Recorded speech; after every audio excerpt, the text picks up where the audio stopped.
Ada satu agensi yang sharing mengenai bahwa di tim mereka itu kalah dengan AI. Yang udah menggunakan AI dalam kehidupan sehari-hari boleh tanya? Pastinya lebih cepat ya. Yang menggunakan AI itu sebagai assistant tool. Dan membedakan yang mana yang benar-benar original ya, dan yang dibuat. Pendekatan saya itu lebih pendekatan disebut dengan socio-technical, melihat aspek sosial dari sebuah teknologi, dampak pada demokrasi, dampaknya pada sosial. Pekerja-pekerja kreatif atau pekerja-pekerja di industri kreatif ini jangan sampai karyanya juga itu tidak terlindungi. Kalau di AI bilang ini AI, lalu verifikasinya seperti apa? Bahwasanya dosennya bisa menggunakan service yang bisa mendetek AI, tapi mahasiswanya juga bisa mengorder atau disebut dengan menggunakan AI kembali untuk point out bagaimana yang terasa sebagai AI. Tugasnya boleh pakai ChatGPT, tapi saya nggak nilai, yang saya nilai prompt-nya. Pekerjaan kita sebagai manusia tidak akan tergantikan oleh AI pada saat ini, tapi kita akan tergantikan oleh pekerja yang menguasai AI. Ya, luar biasa ya, senang sekali bisa berjumpa dengan rekan-rekan semua kembali di acara Ruang Gagasan. Nah, mungkin sebelum kita mulai, izinkan saya perkenalkan diri terlebih dahulu. Saya Rizky Priscilia dari Core Indonesia, yang merupakan lembaga think tank. Mungkin sudah hafal ya, karena sudah diputar berkali-kali gitu ya, video company profile-nya. Jadi kita lembaga think tank atau lembaga penelitian mungkin di bidang ekonomi dan kebijakan publik, yang mana kita basis utama itu sebetulnya melakukan penelitian. Tapi selain penelitian, kita juga melakukan kegiatan non riset atau non penelitian gitu ya, yakni Young Economic Summit gitu, yang merupakan pertemuan gitu anak-anak muda dari berbagai komunitas, berbagai latar belakang untuk sama-sama lebih peduli gitu ya, dan berinisiatif terhadap ekonomi nasional melalui apa? Melalui green dan digital seperti itu. Jadi Ruang Gagasan ini sebetulnya adalah rangkaian atau salah satu rangkaian dari acara Young Economic Summit, yang mana nanti akan digelar pada puncaknya yakni tanggal 23 November 2024 di Taman Ismail Marzuki. Jadi selain ada Ruang Gagasan, kita juga ada rangkaian acara lain, ada Campus Roadshow, kemudian ada Corporate Roadshow, dan nantinya malam puncak gitu ya di tanggal 23 November di Taman Ismail Marzuki. Nah, mungkin sedikit perkenalan juga sebelum kita masuk lebih jauh ke diskusinya gitu ya. Jadi Ruang Gagasan ini sudah masuk edisi ke-9, yakni edisi spesial karena apa? Edisi terakhir di tahun ini, karena insya Allah akan berlanjut lagi di tahun depan gitu ya.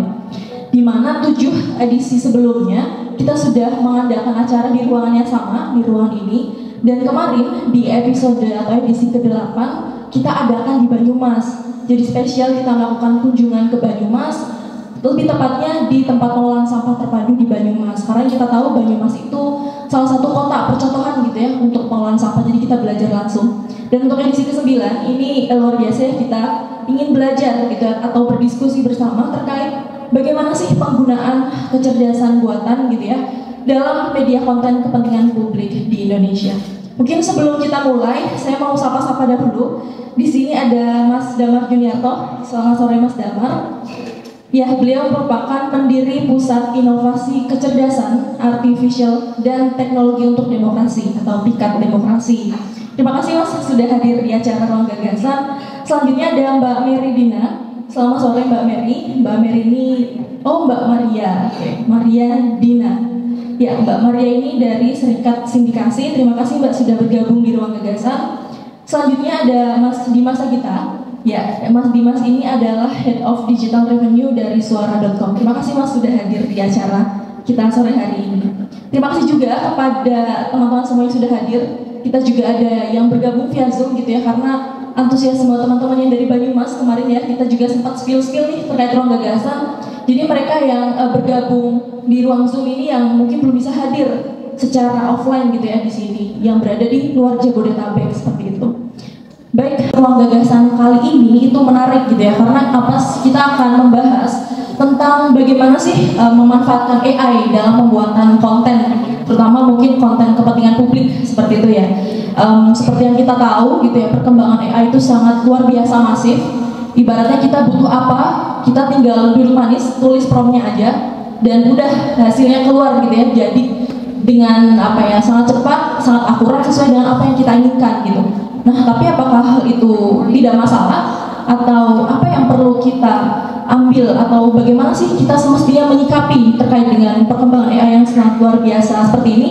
Nah, nanti akan dibahas lebih detail lagi, lebih lanjut, dan akan dipandu sesi diskusinya oleh moderator. Ya, moderator kita ini adalah ada Mbak Ria Rizky Nirmala dari suara.com. Jadi mungkin langsung saja saya panggil ada Mbak Ria. Silakan Mbak Ria, mungkin boleh tepuk tangan kepada moderator kita, Mbak Ria.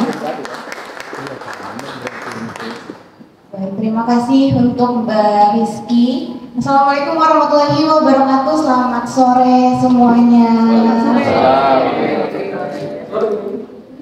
kasih. Perkenalkan, nama saya Ria Rizky. Biasa dipanggil Ria aja, biar lebih lebih akrab gitu ya. Dan pada beberapa jam ke depan, saya akan menjadi moderator pada diskusi ini bertemakan penggunaan kecerdasan buatan dalam media konten kepentingan publik di Indonesia. Nah, sebelum kita masuk ke diskusi, aku pengen tanya dong, di sini siapa yang udah mengenal AI itu apa? Tak boleh. Yang udah tahu boleh tepuk tangan?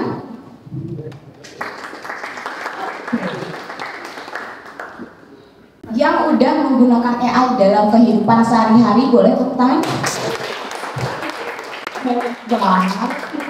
Coba siapa ya? Oh, Mbak yang pakai baju pink. Saya Fatia. Untuk penggunaan AI bukan? Kalau AI kebetulan karena saya juga di riset yang banyak pekerjaannya, jadi AI itu bantu saya pertama untuk cari informasi, kedua untuk menstrukturkan. Misalkan saya disuruh bikin report atau apa gitu, jadi kayak saya bikin outline-nya, nanti AI yang dia bisa bantu untuk bisa ngasih ide baru, atau misalkan dia ngasih suggestion untuk pembenaran dari outline yang saya buat. Sejauh di situ sih pemakaiannya. Berarti udah ada aplikasinya dong yang sekarang digunakan untuk membantu. Iya. Tapi memang yang umum aja sih. Oke, yang umum. Kalau misalkan sebelum ada AI, pekerjaannya biasanya selesainya berapa jam, dan kalau misalkan sudah ada AI, apakah bisa lebih cepat? Pastinya lebih cepat ya. Apalagi kan kalau misalnya berhubungan dengan pencarian ide dan juga revisi-revisi dalam misalkan diksi kalimat gitu kan, atau misalkan suggesting, paraphrasing kalimat. Nah, itu cukup membantu karena kan dulu kan kita keterbatasan dalam menulis itu banyak ya. Nah, tiba-tiba pas ada AI, at least dia bisa memberikan opsi-opsi paraphrasing kalimat atau juga ide-ide yang bisa dimasukkan untuk melengkapi kalimat yang udah saya buat sih. Itu sih jauh ini pemakaiannya. Oke, baik, terima kasih. Ya. Mungkin ada yang lain, mungkin ada yang ilustrator mungkin, atau yang bisa awalnya gambar susah sendiri, sekarang bisa dibantu pakai AI. Mungkin ada di sini? Ya, Mas, jangan senyum-senyum aja, Mas. Mas juga pakai AI sekarang? Apa tuh contohnya? Oh, referensi aja. Biasanya tuh nggak stabil, kayak kata-kata jadi nggak sesuai dengan keinginan. Oh gitu, oke, baik. Nah, di Indonesia ini keberadaan AI itu berarti sangat membantu kan. Tapi di sisi lain, keberadaan AI itu malah jadi bikin khawatir. Karena apa? Karena saya pernah dengar nih, ada konten kreator yang udah sukses. Mereka asalnya itu punya banyak pegawai, tapi setelah adanya AI, dia cukup 1 atau 2 pegawai untuk bikin berpuluh-puluh konten. Saya nggak bisa sebut soalnya itu datanya pribadi sih. Tapi dia bilang itu bisa menghemat pengeluaran perusahaan. Tentunya ini menjadi menakutkan bagi kita karena ada pekerjaan-pekerjaan yang terancam hilang gara-gara ada AI. Tapi sebenarnya gimana sih keberadaan dia itu, yang mungkin ada kelebihan dan juga ada kekurangan. Nah, untuk mempersingkat waktu, saya mempersilahkan ada Mbak, tadi udah diperkenalkan ya, Mbak Maria Dina, untuk maju ke depan dan kita sharing tentang keberadaan AI di Indonesia. Boleh tepuk tangannya untuk Mbak Dina?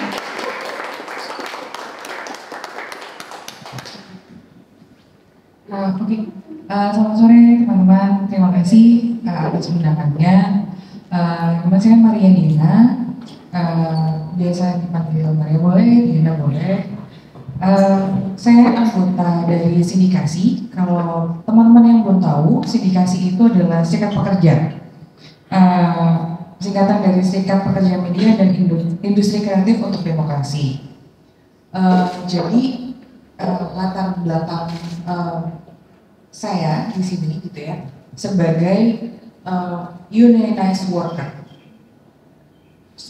pekerja yang sudah berserikat, dan dimana karena anggota-anggota sindikasi yang lain itu sebenarnya latarnya beragam ya, dari media, bisa ada yang jurnalis, ada yang desainer grafis, ada yang bekerja sebagai copywriter, dan macam-macam sekali.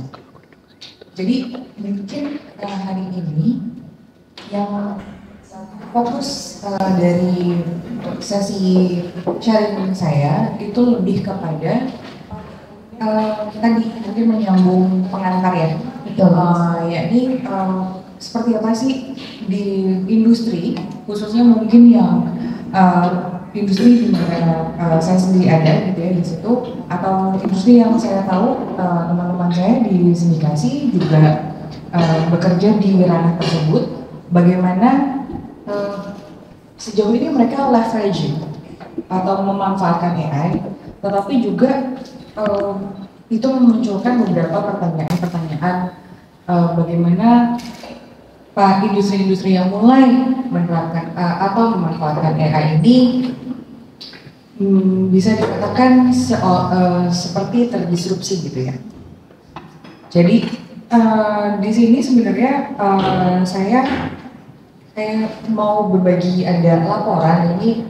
Laporan ini cukup baru, nanti akan saya fokuskan di beberapa bagian saja. Jadi sebetulnya ini adalah laporan hasil kerjasama dari UNESCO bersama Kominfo kita, yang isinya itu adalah penilaian terhadap kesiapan di Indonesia dalam menggunakan AI ini atau kecerdasan artifisial ini. Di sini namanya adalah metodologi penilaian dan kesiapan atau RAN, yang mengembangkan adalah UNESCO. Nah, isi dari laporan ini sebenarnya adalah mencoba mengindikasikan beberapa masalah yang ada sekarang. Dan juga mereka itu seperti memberikan rekomendasi kepada pemerintah Indonesia sebetulnya. Teman-teman tentunya mungkin bisa mencari juga ya sebetulnya ini. Tapi saya sedikit rangkumkan.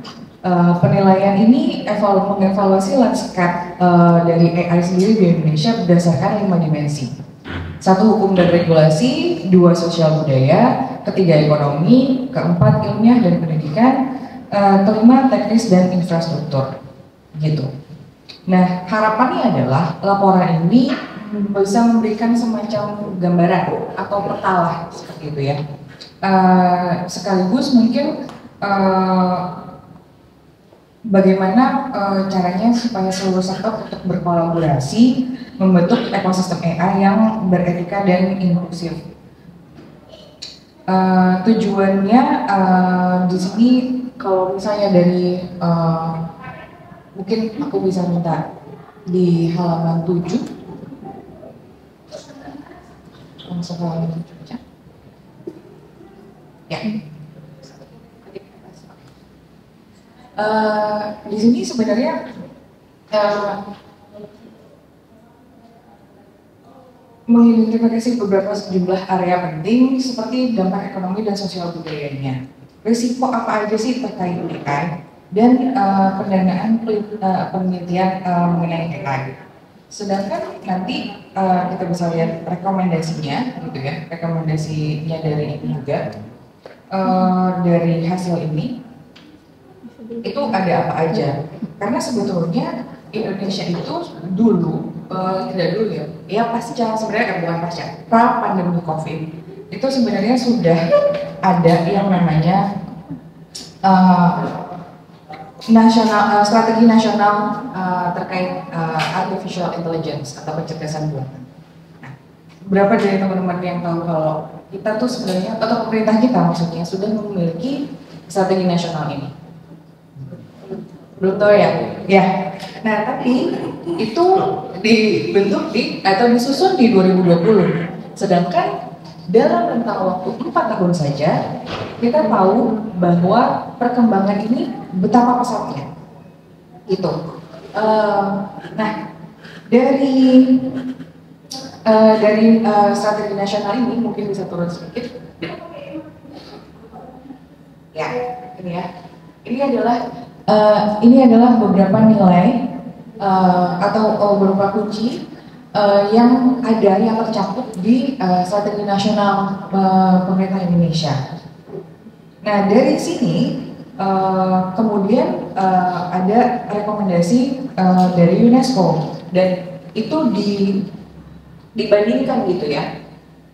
Bisa kita lihat halaman selanjutnya.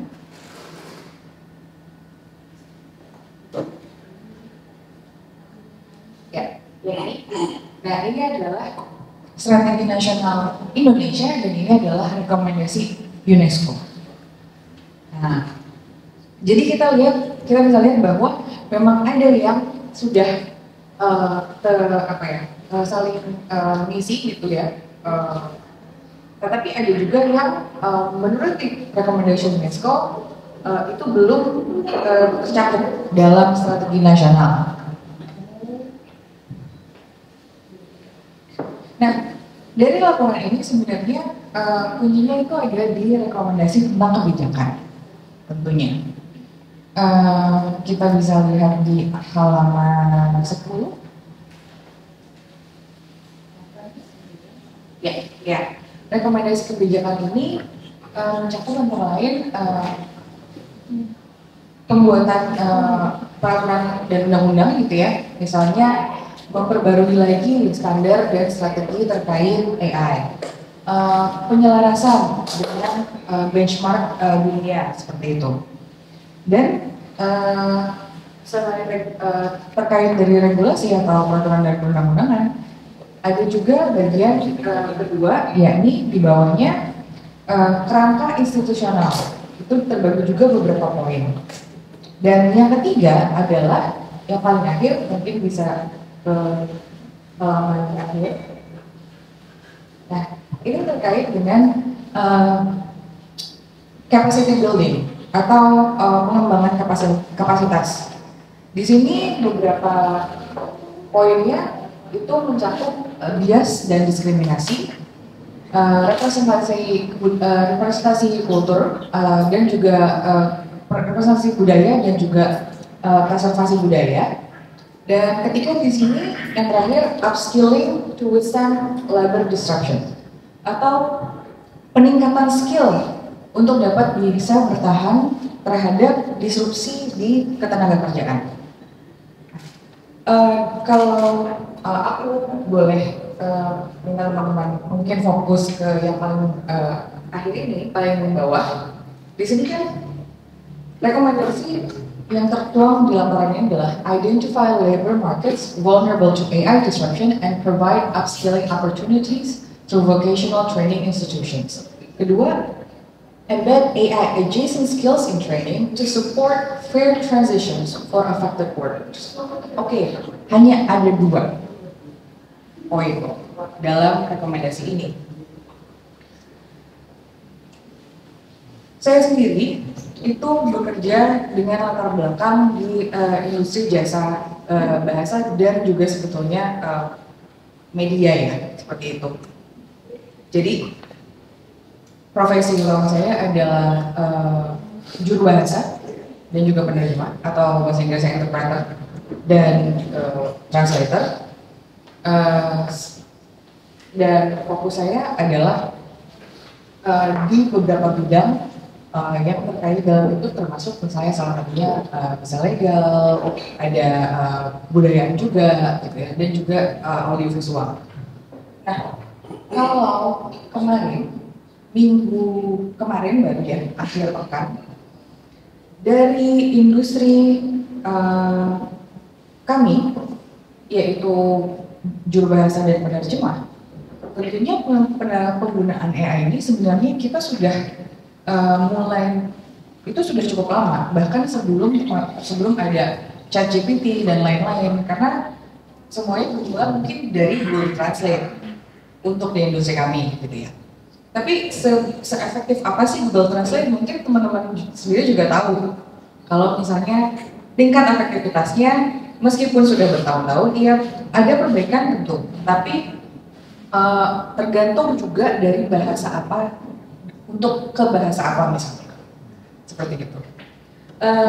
Lalu kemarin pada saat ada seminar juru bahasa, saya juga jadi mengetahui pengalaman teman-teman yang lain gitu ya, berhadapan langsung dengan AI, seperti misalnya dalam sangat sering di agensi-agensi yang memayungi jasa ini itu untuk melakukan bidding gitu kepada berbagai lembaga. Lalu ada satu agensi yang juga sharing mengenai, wah ternyata diberitahukan oleh end usernya bahwa bidding mereka itu kalah dengan AI. Wah. Jadi si end user ini yang sebelumnya sudah cukup reguler, sudah bisa dibilang langganan lah ya gitu ya, reguler dengan agensi ini. Mereka memberitahu bahwa wah ternyata kali ini perusahaan kami memilih untuk menggunakan sistem dari AI. Oke, lalu ada juga ini agak-agak lucu tapi agak-agak miris ya. Ada juga juru bahasa Mandarin di mana dia itu di awal ketika di approach untuk mengerjakan suatu project itu semacam dites jadi bersamaan dengan AI. Jadi usernya akan semacam ingin menilai mana sih yang lebih akurat. Wah, itu sudah bukan hanya ini, tapi mungkin juga ada sedikit ego yang terluka gitu ya. Jadi waduh, audisinya gini banget nih kayaknya gitu.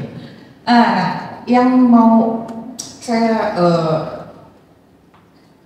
simpulkan di sini adalah ada yang tidak disebutkan di sini, yaitu mengenai perlindungan terhadap para pekerja atau labor yang di sini. Yang di sini hanya disebutkan untuk penambahan atau peningkatan skills, tetapi perlindungannya tidak disebutkan. Misalnya kalau teman-teman tahu atau pernah dengar yang namanya SAG-AFTRA. SAG-AFTRA itu Screen Actors Guild and the American Federation of Television and Radio Artists. Nah, SAG-AFTRA ini itu adalah dua serikat pekerja besar di Hollywood, gitu ya, yang kemarin baru berhasil belum lama ini membuat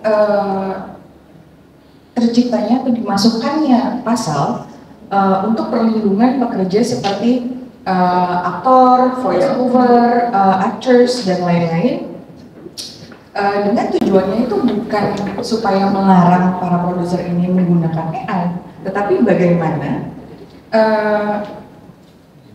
para pekerja yang ada di sini, baik itu aktor dan lain-lain, itu terlindungi dengan dari pemanfaatan AI yang merugikan, seperti misalnya likeness, gitu ya, perlindungan dari likeness, harus sangat didetailkan apabila penggunaan AI untuk menciptakan produk yang mirip atau mengambil fitur-fitur dari aktor atau dan lainnya, itu harus ada jelas di di kontrak mereka, gitu ya. Jadi menurut saya ini yang harus dipikirkan terutama, bukan hanya bagaimana skill kita bertambah supaya kita bisa bersaing, atau mungkin bukan hanya bersaing tapi juga berdampingan atau membuat AI ini membantu dalam karir, tetapi perlindungan untuk para pekerjanya juga bagaimana yang sudah seperti itu.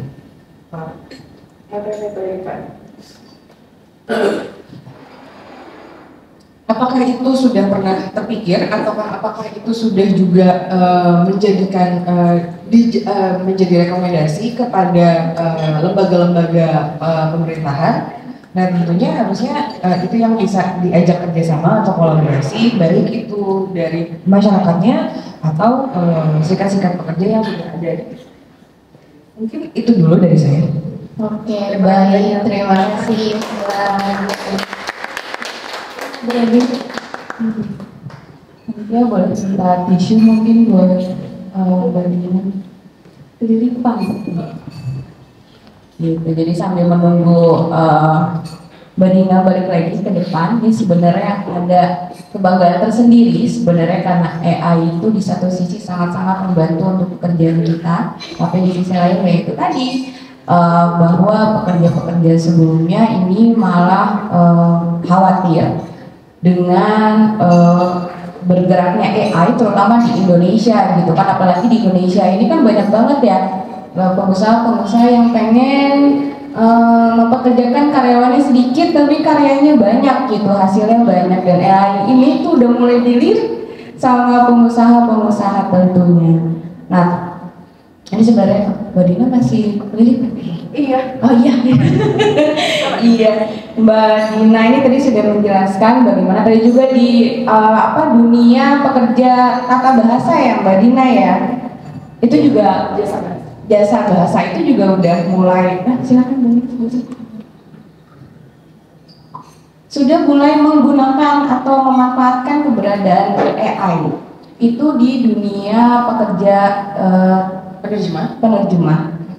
Tapi sebagai bagian dari sindikasi, ini sebenarnya banyak kan, maksudnya pekerja-pekerja yang mulai memanfaatkan AI gitu.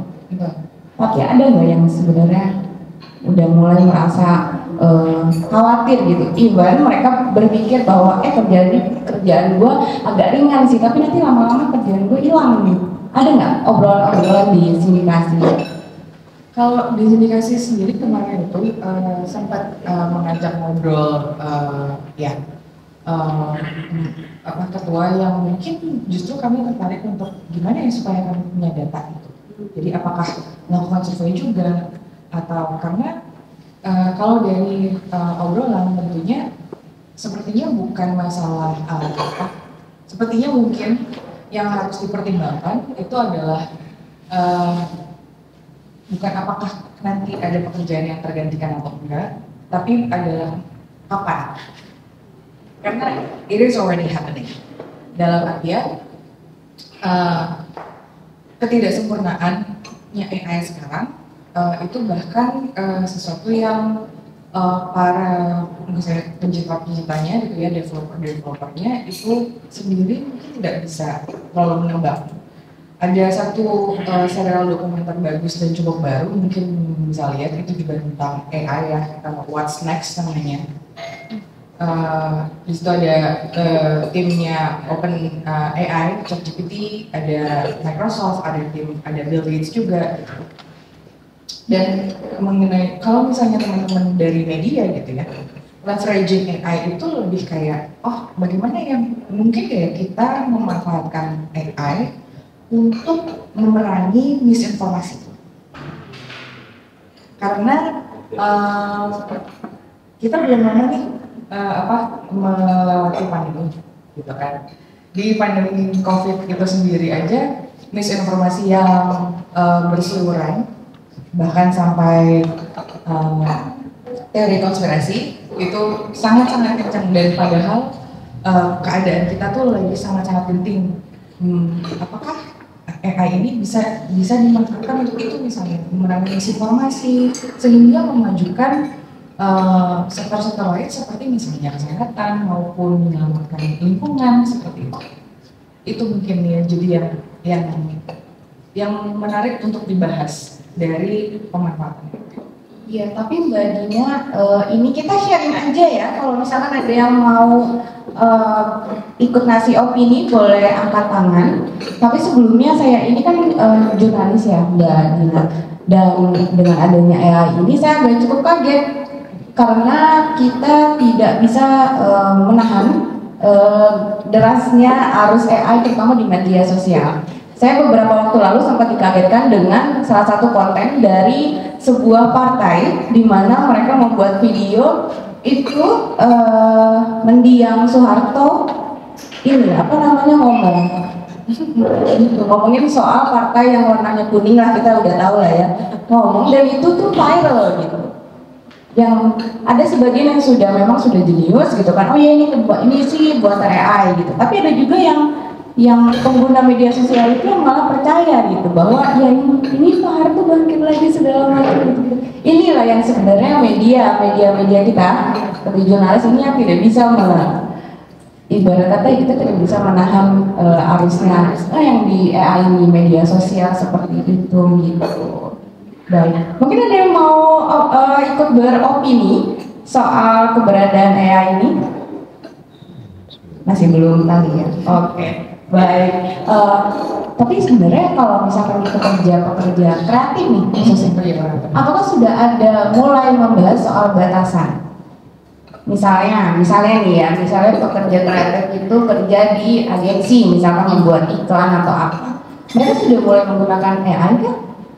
Nah, kalau itu sayangnya aku belum tahu secara persis penerapannya. Kalau misalnya apalagi untuk media pemasaran atau desain seperti itu ya,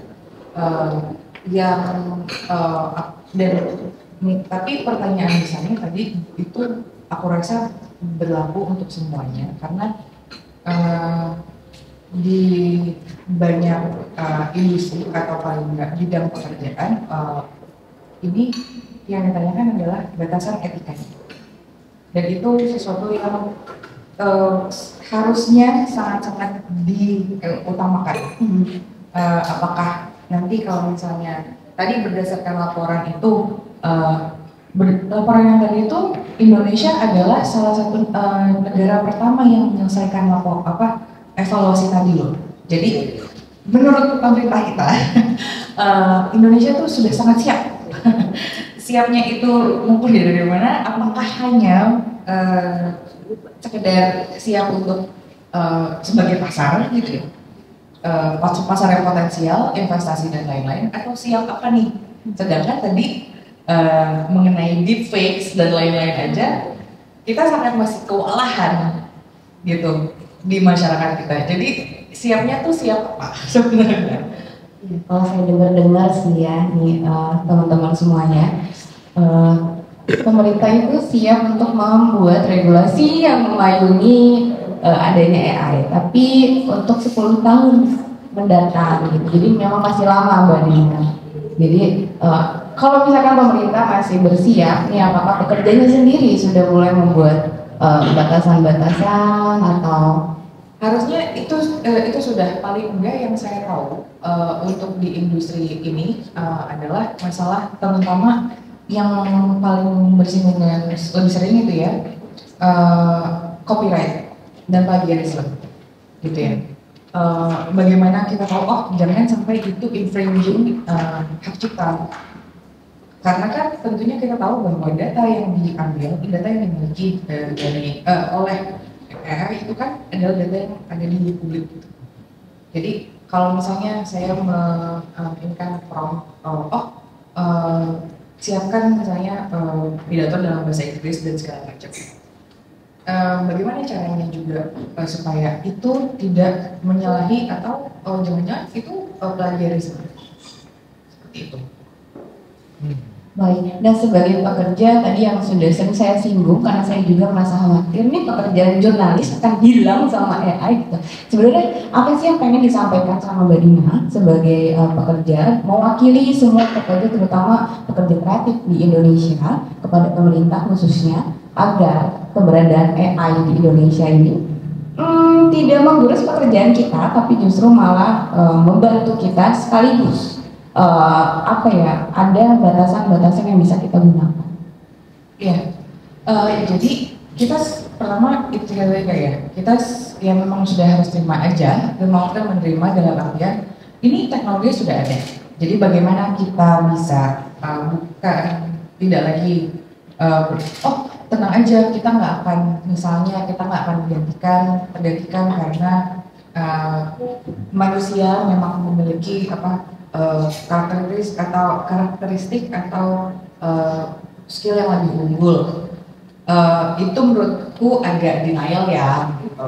Jadi kembali menurutku adalah tadi pemerintah di sini yang bisa mereka lakukan adalah bukan hanya melihat potensi AI ini sebagai misalnya sarana untuk membawa investasi atau mengembangkan, tapi juga para pekerja yang sekarang itu bagaimana bisa dilindungi dengan upskillingnya tuh seperti apa ya? Tapi dari upskilling itu lalu nanti lapangan pekerjaannya memang udah ada, udah siap.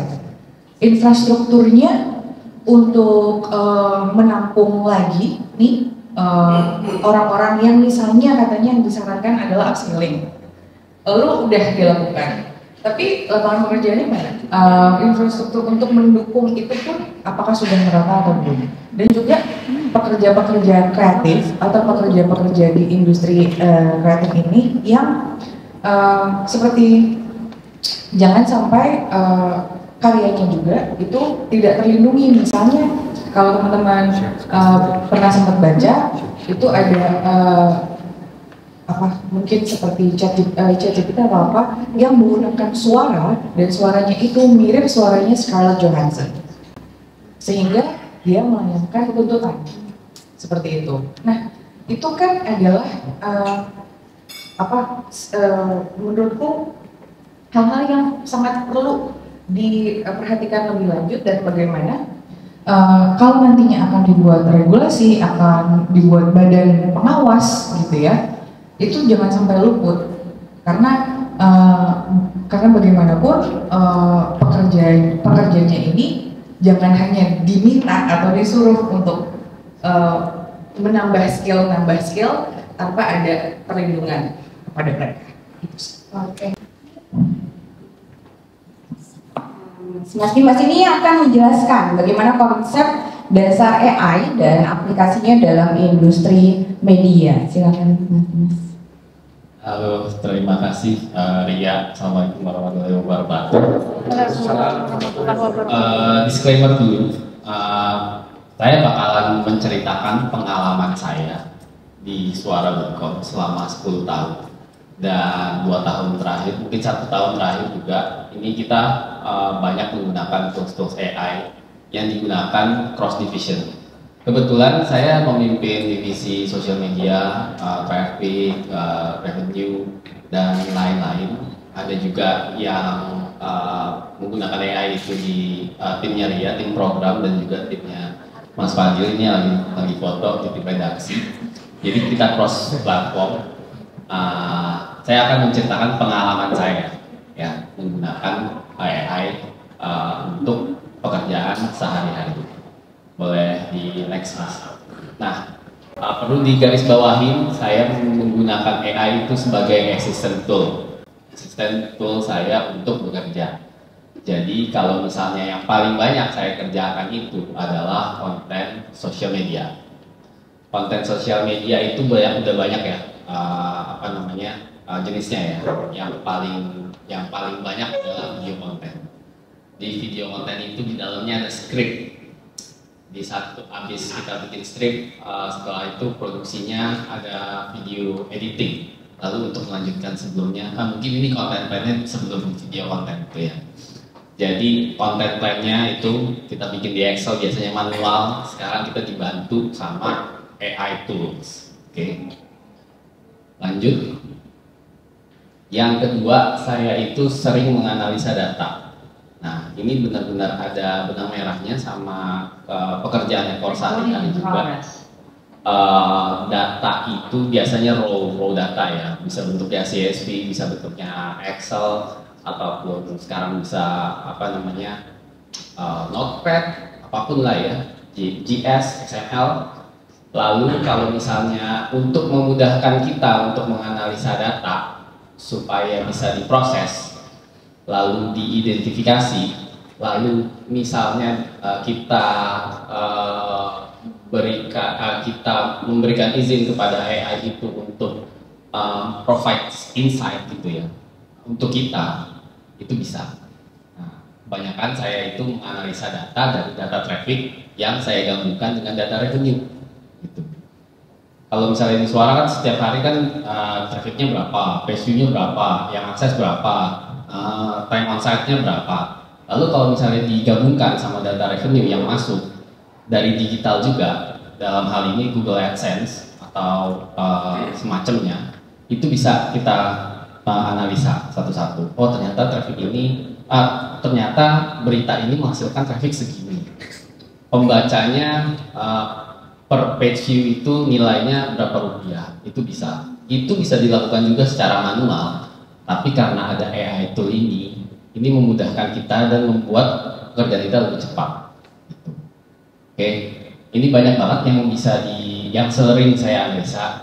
Yang kedua adalah traffic patternnya buat melihat ini trennya naik atau turun. Apakah saya juga kadang-kadang bisa tolong prediksiin gitu, bisa juga tuh. Yang tadi udah aku jabarkan user engagement itu dari traffic, dari user, dari macam-macam yang juga bisa diimplementasi ke revenue dalam hal ini digital. Lanjut, saya akan spill AI itu yang paling sering saya gunakan, ChatGPT, terutama yang GPT-4o, lalu ada Gemini, ada Claude. Ini AI yang paling oke sekarang, Claude. Tapi sayangnya nggak bisa diakses di Indonesia. Jadi kita pakai third party. Kalau mau akses Claude ini pakai VPN US. Terus ada Buffer yang social media tools. Lalu ada Opus Clip. Opus Clip ini kalau misalnya teman-teman sering lihat konten TikTok, potongan-potongan podcast, terus dia bisa ada subtitle-nya sendiri otomatis, lalu kadang-kadang zoom in zoom out. Nah itu pakai Opus Clip. Sekarang udah ada di CapCut sama Filmora. Sebelum itu cuma ada di Opus Clip gitu. Tapi udah saya kebanyakan pakai Opus Clip karena lebih nyaman. Jadi ini yang paling sering saya gunakan. Hampir setiap hari dibuka, terutama Claude sekarang dalam 3 bulan yang terakhir. Dan ini bagus banget, outputnya bagus banget. Yang selanjutnya ada do and don'ts. Do and don'ts ini benar-benar yang harus kita lakukan dan harus kita hindari. Saya terutama di tim saya yang lumayan banyak orangnya itu, saya cuma bilang sama dia menggunakan AI itu bukan untuk menggantikan pekerjaan kamu. Bisa juga kamu digantikan pekerjaannya sama AI nantinya kalau misalnya kamu asal-asal pakai AI gitu. Jadi gunakan untuk efisiensi dan juga automation. Kalau misalnya kita sudah bisa mengotomatisasi sebuah part di pekerjaan kita sehari-hari, itu bakalan lebih mudah nantinya kita. Tapi tentunya disertai dengan yang selanjutnya adalah human verification yang mungkin bisa dikategorikan sebagai human guidelines juga ya, gitu ya. Jadi kalau misalnya kita butuh cross check dari informasi yang kita generate dari AI, itu harus didampingin sama manusia. Lalu selanjutnya adalah tujuannya jelas untuk hasil yang lebih baik juga daripada kita melakukannya secara manual. Lalu input dan juga outputnya harus relevan untuk menjaga supaya kita benar menggunakan AI-nya, seperti itu ya. Lalu yang selanjutnya adalah yang nggak boleh kita lakukan. Yang pertama itu jangan bergantung sama AI tanpa human supervisi, dari penggunanya. Lalu jangan pernah menginput personal data atau sensitif data, karena pada dasarnya adalah AI itu mengumpulkan data kita lalu menganalisa, lalu mereka akan melatih otaknya mereka sendiri. Pernah dengar AI train itu kan? Nah kalau bisa jangan diinput personal atau sensitif data kita. Terus jangan pernah ignore bias dari AI, biasanya kayak gitu. ChatGPT sering banget. Kalau kita misalnya nggak kasih konteks di dalam prompt kita, dan jangan pernah menggunakan AI dengan kompleks queries. Jangan queries itu prompt gitu ya, perintah gitu. Kalau misalnya jangan pernah kalau misalnya menggunakan kompleks yang query gitu. Jangan pernah cerita panjang. Kalau bisa perlahan-lahan kita menggunakannya satu thread untuk menghindari jawaban-jawaban yang kira-kira nanti malah bikin misleading. Oke. Itu aja di dalam materi saya kali ini. Iya Mas ya? Ada lagi yang Mas tanya? Lupa. Oke, udah. Itu aja yang kira-kira ada yang pengalaman saya, dan saya menggunakan AI hampir setiap hari. Di suara.com itu kita didorong untuk melek teknologi, untuk update teknologi, tapi kita juga nggak mau tapi kita juga berusaha keras supaya AI ini nggak akan menggantikan pekerjaan kita. Oke, terima kasih. Baik, tepuk tangannya boleh untuk Mas Dimas. Oke, Mas Dimas tadi bercerita bahwa ada pesan ke bawahannya, boleh pakai AI tapi nggak boleh semuanya gitu kan. Itu maksudnya gimana, Mas Dimas? Iya, jadi kalau misalnya pertama-tama AI ada gitu ya, kita tuh nyoba-nyobanya bikinkan saya artikel gitu. Nah, itu kan menjadi semacam jalan pintas ya buat editor, buat jurnalis misalnya yang ada di lapangan.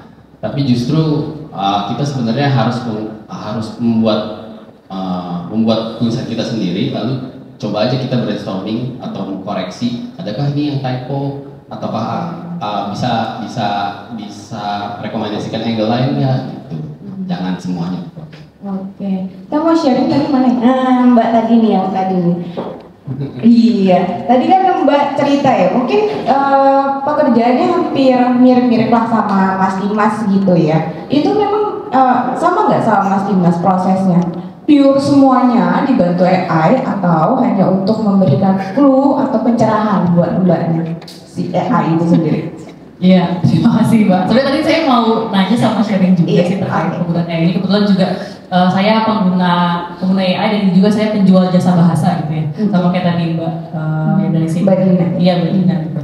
Jadi mungkin kalau saya pribadi nih ya, saya pribadi memang kalau untuk penggunaan AI ini masih dalam batas asisten. Tadi yang seperti Masnya juga, karena jujur saya juga pernah iseng kayak buatkanlah satu pendahuluan terkait dengan temanya apa, misalkan ruang gagasan ini, misalkan kayak gitu. Itu kan perintah ya. Nah ketika itu memang dia memberikan panjang gitu kan, tapi pas saya baca kok sedikit ngik gitu loh, maksudnya dalam arti sedikit keluar dari batasan yang saya inginkan gitu. Makanya setelah itu berarti AI jangan terlalu kita florkan, bebaskan gitu, karena dia akan ya udah terserah dia kan, dia hanya akan menginput data-data yang dia punya gitu. Jadi pada akhirnya kalau AI saya pakainya, saya udah buat outline-nya dulu, misalkan mau bikin pendahuluan suatu riset, saya bikin outline terus coba ke AI nih, apa yang akan dia jawab gitu. Kalau misalnya ketika yang dia jawab itu sesuai dengan apa yang saya bayangkan, ya saya bisa pakai itu dengan biar tidak terlalu sumber AI gitu kan. Ya saya bisa paraphrasing atau misalkan saya cari sumber-sumber lain gitu, karena pengalaman juga misalkan karena saya basis riset ya, berarti kan kalau membuat hal seperti itu tuh perlu juga untuk ada basis riset dari luar untuk memperkuat riset saya gitu kan. Ketika saya misalkan carikan, nah itu kembali lagi kepada perintah. Ketika saya ngasih perintah, tolong carikan misalkan jurnal yang berkaitan dengan ini, dia kasih, tapi pas dicek lagi tidak ada jurnalnya, bahkan salah misalkan gitu kan. Nah itu yang jadi yang perlu menjadi catatan juga, bahwa memang tadi AI itu bukan menggantikan pekerjaan kita, tapi hanya assisting aja, dan kita sebagai manusianya itu yang harus cross checking lagi gitu. Makanya tadi kalau misalnya nyambung sama tadi obrolannya Mbak Dina gitu kan, memang regulasi itu justru penting gitu. Emang kan ini isu AI kan cepat ya, maksudnya ini juga saya sendiri juga, isu AI cepat, terus juga saya juga kan pengguna jasa bahasa juga, saya juga menawarkan jasa bahasa. Jadi ketika kalau misalnya nge-translate tinggal AI gitu kan, serem juga nih, jasa saya nggak kepake gitu kan. Tapi kalau misalnya saya yang harus upskilling, AI-nya juga udah lebih jago ya, kalau sebagai perusahaan ya saya akan pakai AI, satu lebih murah, kedua lebih cepat gitu kan, ngapain saya pakai manusia gitu. Nah berarti kan memang harusnya regulasi. Kedua juga edukasi gitu. Kalau masnya kan udah paham nih, dia bisa langsung nyuruh bawahannya jangan pakai AI untuk A, B, C, D, E, F, G. Tapi kalau ke mahasiswa, kalau ke siswa sekolah, itu apakah gurunya paham? Misalkan gurunya ngasih PR, ayo teman-teman bikin PR besok kumpulkan terkait dengan ini. Ya udah, siswa yang tinggal dalam arti nggak mau mikir atau misalnya pengen cuma beres yang penting tugas terkumpul, AI selesai. Gitu. Gurunya juga apakah cek lagi, apakah ini ada bau-bau AI atau enggak kan nggak tahu.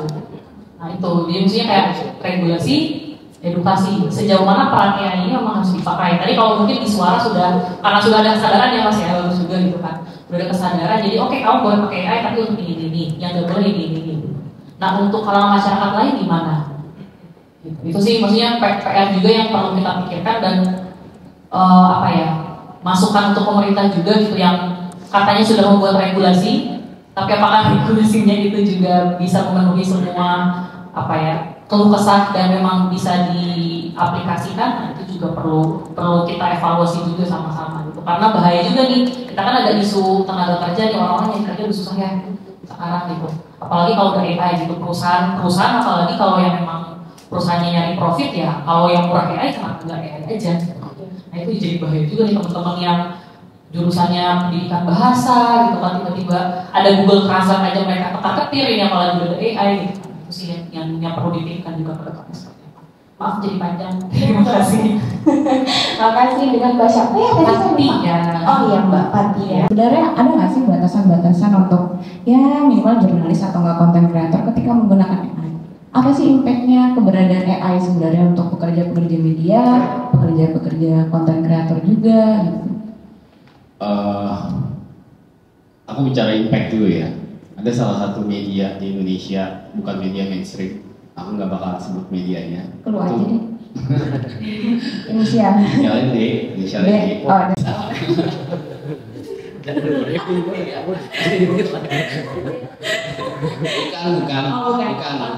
media mainstream. Bukan media mainstream. Tapi bisa di Google aja. Oke, kita sebut dari.com aja. Ya. Itu mem-PHK 18 karyawannya, lalu menyisakan satu. Lalu dia dengan lantang di sebuah forum dia bilang itu tidak merugikan dia. Dan dia cerita kalau misalnya pendapatannya, trafiknya hanya berkurang 1%. 1% mungkin kita kategorikan nggak rugi ya. Sama aja gitu loh, ketika ada masih ada gitu. Itu impact. Mungkin aku bakal cuman kalau misalnya untuk regulasi, untuk kebijakan, mungkin yang harus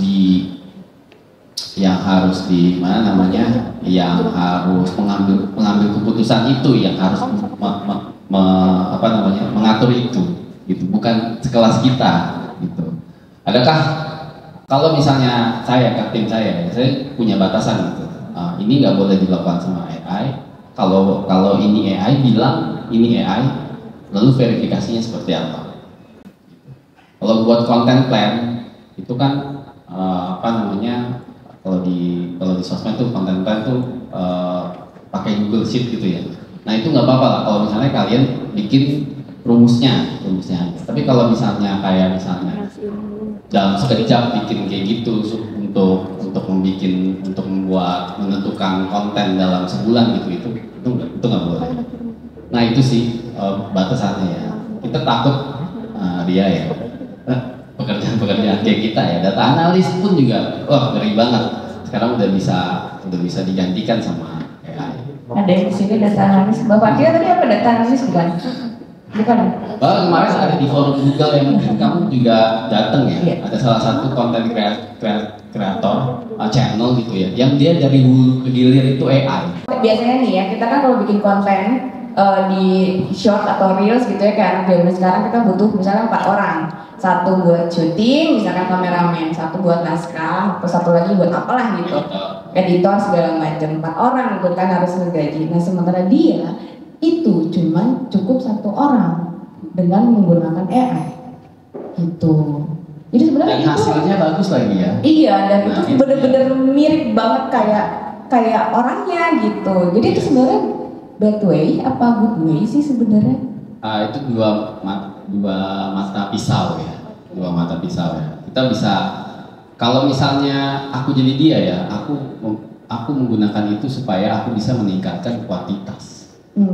Ya, tapi kalau misalnya dia untuk menghemat gitu, itu kan kalau misalnya dari bisnis decision beda lagi kan, POV-nya gitu. Nah itu sih, ya mungkin masih bisa didiskusikan, masih bisa diperdebatkan, ya kira-kira seperti itu. Coba nih bentar Mas, ini ada yang komen dari peserta di Zoom. Saya bacain dari Mas Eri Mutar. Saya pernah bikin film dokumenter, 90%-nya menggunakan AI. AI dapat mengolah log SRT yang merupakan transkrip yang memiliki timecode, dan amazingly ChatGPT mampu menyederhanakan dan mengedit materi film dengan mentahan yang panjang banget nih Mas, yang memiliki durasi rekor syuting total 70 jam. Ini teks berminggu-minggu untuk dikerjakan secara analog. Sementara dengan AI bisa diselesaikan dalam waktu 2 hari. Sangat mengerikan memang, in the good way or bad way, katanya gitu. Ini kayaknya sama deh kayak kata Elon Musk tuh, kalau misalnya AI ini sebenarnya bencana buat kita di masa depan. Benar nggak sih tuh Mas? Bisa aja kayak Terminator ya, Terminator ya, gitu. Nanti akhirnya kita melawan mesin gitu, yang kita ciptakan sendiri, ya kan? Mungkin aja seperti itu ya. Ini yang tadi pengalamannya Mas tadi yang cerita itu sebenarnya kalau misalnya dari sisi bisnismen good ya. Betul. Tapi kalau misalnya dari pekerjanya ya bad lah. Seperti itu, jadi mesti ini sih kayak pisau bermata dua itu tadi. Oke, baik. Mungkin ada yang mau memberikan pendapatnya lagi? Atau cerita pengalaman? Oke, silakan. Dari dengan Mbak siapa? Dari mana? Halo, selamat sore semuanya. Perkenalkan sebelumnya, nama saya Florence. Saya bekerja sebagai data scientist. Jadi sebenarnya ini relate banget sama apa yang saya kerjakan sehari-hari gitu ya. Dan saya data scientist di perbankan, dan sekarang saya lagi ditugaskan di suatu divisi yaitu media intelligence. Dan ini sangat menarik sebenarnya, kenapa juga saya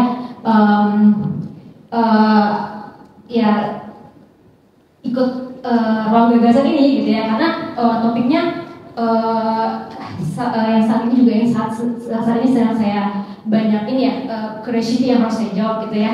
Nah, dari penjelasan yang tadi disampaikan, sebenarnya pertanyaan saya adalah apakah jadi ini ya, kalau saya ya di dalam otak saya itu sebenarnya keresahan itu adalah ketika satu orang yang merupakan otak gitu ya, sesuatu yang otak, dia menggunakan media untuk memecah belah gitu ya, memecah belah society gitu ya. Kita nggak tahu siapa itu gitu ya, cuman dan dia membuat sebuah isu ataupun keresahan di suatu masyarakat yang membuat sesama masyarakat itu terpecah belah gitu ya dengan yang mereka buat.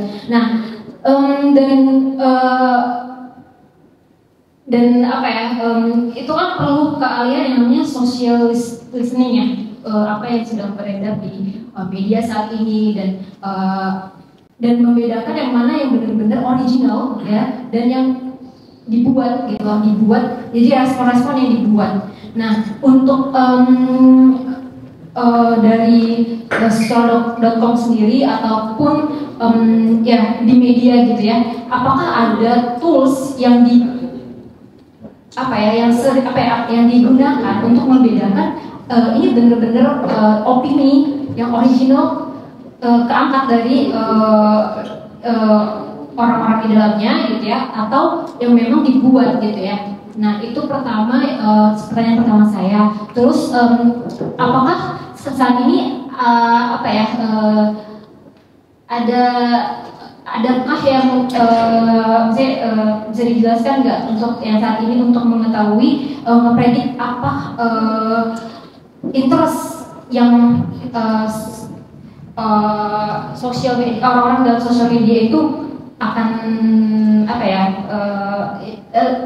sentiment analysis lah ya, interest yang akan dimakan gitu sama orang-orang pembaca gitu ya, pembaca atau readers dari sosial media gitu. Itu sih Mas dari saya. Toolsnya ya. Ya atau mengidentifikasi AI atau bukan gitu ya. Iya, gimana sih cara metodenya atau apa gitu ya yang selama ini dilakukan. Ya. Tapi sebelum jawab, Mbaknya tadi divisi apa? Media Intelligence ya? Saya data scientist tapi sekarang lagi ditugaskan gitu untuk project media intelligence. Banyak mata-mata ya. Dari kalau misalnya dalam konteks pekerjaan saya ya Mbak ya, mungkin pekerjaannya Ria, mungkin pekerjaannya yang lain di suara.com itu AI tool untuk mengidentifikasi AI itu kalau misalnya sehari-hari kita nggak pakai, justru kita menggunakan verifikasi manual.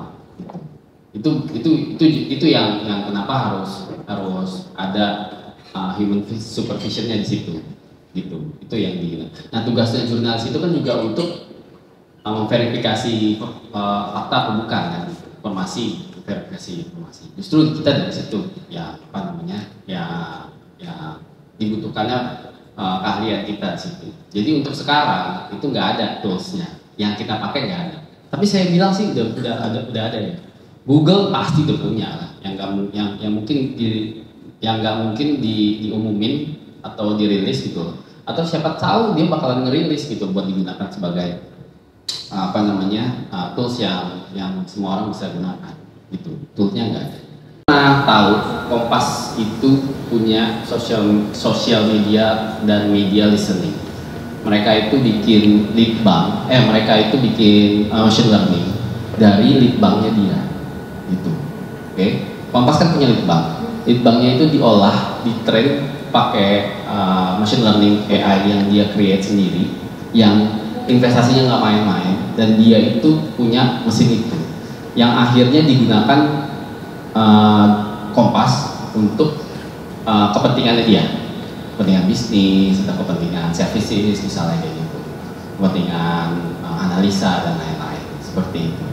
Jadi kalau Kompas aja bisa punya, kayaknya lembaga-lembaga yang lain gitu ya, atau perusahaan-perusahaan IT lain punya kan gitu. Ada beberapa media kita menjadi satu, itu yang bertugas untuk apa ya namanya, memberikan fakta melalui cek fakta, tapi itu tadi memang kita tidak memakai teknologi yang begitu canggih ya Mas Bim ya. Kalau cek fakta itu kita masih manual nyarinya, masih ada bantuan Google memang, tapi belum memakai teknologi secanggih AI gitu. Tapi insya Allah sih akurat dan bisa membantu masyarakat juga gitu kan, memberitahu bahwa ini tuh bener apa enggak gitu. Oke, next, untuk mempersingkat waktu, wah ini bagian tegang nih sebenarnya ya. Nah tegang banget Mas. Silakan dulu, ini kepanjangan banget ya Mbak. Ada pendiri Pusat Inovasi Kecerdasan Artifisial dan Teknologi untuk Demokrasi atau disingkat PIKAT Demokrasi, Mas Damar Juniarto. Boleh kita kasih tepuk tangan untuk Mas Damar? Mau sekarang berarti? Jangan dong, saya nggak pulang-pulang. Ayo Mas Damar, boleh. Halo, selamat sore semuanya. Salam kenal. Salam sehat buat semua. Perkenalkan, saya Damar Juniarto. Saya sekarang dosen politik digital di UPN Veteran Jakarta. Masih dosen baru, jadi jangan dikerjain ya. Masih bingung juga cara ngajar. Selain itu saya pendiri Pusat Inovasi Kecerdasan Artifisial dan Teknologi untuk Demokrasi, biasa disingkat PIKAT. Ini adalah sebuah. Lalu saya juga mulai tahun ini diminta oleh PBB untuk jadi salah satu pakar untuk AI. Alasannya kenapa? Bukan karena saya pintar AI ya, tapi karena saya punya pendekatan yang berbeda dibandingkan dengan orang lain.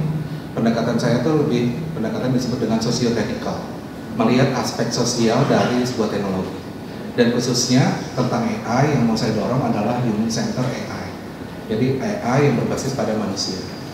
Nah, saya mungkin akan menyampaikan beberapa hal yang menurut saya penting untuk disampaikan di sore hari ini tanpa harus mengulang apa yang sudah disampaikan oleh dua pembicara sebelumnya. Karena dua pembicara sebelumnya saya belajar dan saya sebagai pembicara ketiga itu enaknya adalah mengamini. Jadi pembicaraan pertama bicara tentang pekerja tertantang dengan keberadaan AI, betul ya? Lalu pembicara kedua bicara tentang dia pekerjaannya terbantu oleh AI. Sebetulnya dan 1 dan 2 dalam sudut pandang saya itu ada satu hal yang mendasar sekali. Yang mendasar adalah pekerjaan kita sebagai manusia tidak akan tergantikan oleh AI pada saat ini. Tapi kita akan tergantikan oleh pekerja yang menguasai AI. Ya kan? Pekerja yang biasa dibandingkan dengan pekerja seperti Dimas yang menguasai AI, maka pekerja biasa akan tergantikan oleh dia. Itu yang tahap sekarang, yang kita sedang alami. Nah, kenapa kita bisa sampai pada tahap itu? Karena AI sekarang mampu melakukan 2 hal yang seperti cara kerja otak manusia. Yang pertama adalah dia mampu melakukan prediksi, yang disebut dengan prediktif. Lalu yang kedua, dia mampu melakukan generatif. Mirip cara kerja manusia. Dan kenapa ceritanya AI sekarang bisa bekerja seperti otak manusia? Itu cerita yang panjang. Kita kan baru rame tahun 2020 ya dengan ChatGPT. Padahal AI itu riwayatnya dari tahun 58. Bahkan saya belum lahir. Teman-teman juga mungkin belum lahir gitu ya. Tapi dulu ada orang namanya Alan Turing, penemu superkomputer yang punya ide gagasan bagaimana kalau kita membuat mesin yang bisa berpikir. Gagasannya seperti itu. Lalu dia mulai mencetuskan itu bersama teman-temannya. Mulailah mereka menciptakan sebuah mesin yang bisa berpikir seperti manusia. Awalnya adalah otomatisasi seperti robot. Jadi dia bisa mengambil barang, ditaruh di conveyor belt. Karena waktu-waktu itu tuh tahun-tahun era industrialisasi. Manusia dianggap kurang efektif. Kenapa? Suka libur, kan? Ya kan? Terus suka break gitu ya, break makan, break sholat gitu. Jadi kalau mesin nggak ada gitu, karena dia akan selalu bisa bekerja sepanjang waktu. Lalu eranya berubah menjadi mesin yang berpikir. Makanya teman-teman akrab dengan machine learning. Jadi mesin yang tadinya berpikir menjadi mesin yang belajar. Jadi dia seperti Beo, teman-teman. Kalau Beo diajarin, ini contoh yang buruk sekali ya. Selamat pagi, gitu kan? Dia akan menirukan apa yang sudah di-feed oleh manusia. Semakin banyak dia di-feed, maka dia makin pintar. Kita makanya senang lihat Piara Beo zaman dulu ya, atau sekarang mungkin enggak. Nah, machine learning itu seperti itu, dia belajar. Lalu ada era yang disebut dengan deep learning. Deep learning itu artinya dia belajar, tapi proses belajarnya bukan satu kali, tapi proses belajarnya berlapis-lapis. Sama seperti otak manusia berlapis-lapis kalau mencerna sebuah problem, sebelum hasilnya dia menghasilkan sebuah solusi. Mungkin seperti neural network itu dia 8 kali proses. Boleh di skip mas? Next. Ya, deep learning seperti itu. Next lagi. Nah, kita sekarang sudah melewati itu semua, masuk ke dalam satu segmen yang disebut dengan generative AI. Dia bisa menghasilkan, dia bisa membuat prediksi. Nah, teman-teman lihat deep learning bagian kecil di dalam deep learning itu adalah generative AI. Yang kita bicarakan itu hanya sebagian kecil. Misalnya tadi kan kita bicara soal ChatGPT, kita bicara soal Perplexity atau tools yang dipakai oleh teman-teman. Tapi di luar sana AI itu banyak banget. Pemanfaatannya bukan hanya di bidang media, tapi pemanfaatannya lebih luas dari itu. Ambil contoh misalnya driverless car, mobil yang bisa jalan sendiri, ya kan? Lagi rame di media bisa dicari Huawei mengeluarkan driverless car yang berangkat dari China sampai ke kota Paris selama 2 minggu. Mobilnya berjalan sendiri tanpa orang ya, bisa nyebrang lautan dan lain sebagainya sampai akhirnya berhenti di kota Paris. Nggak ada cacat, nggak ada gorisan sama sekali. Kita semua terpukau ya, kalau saya tidak.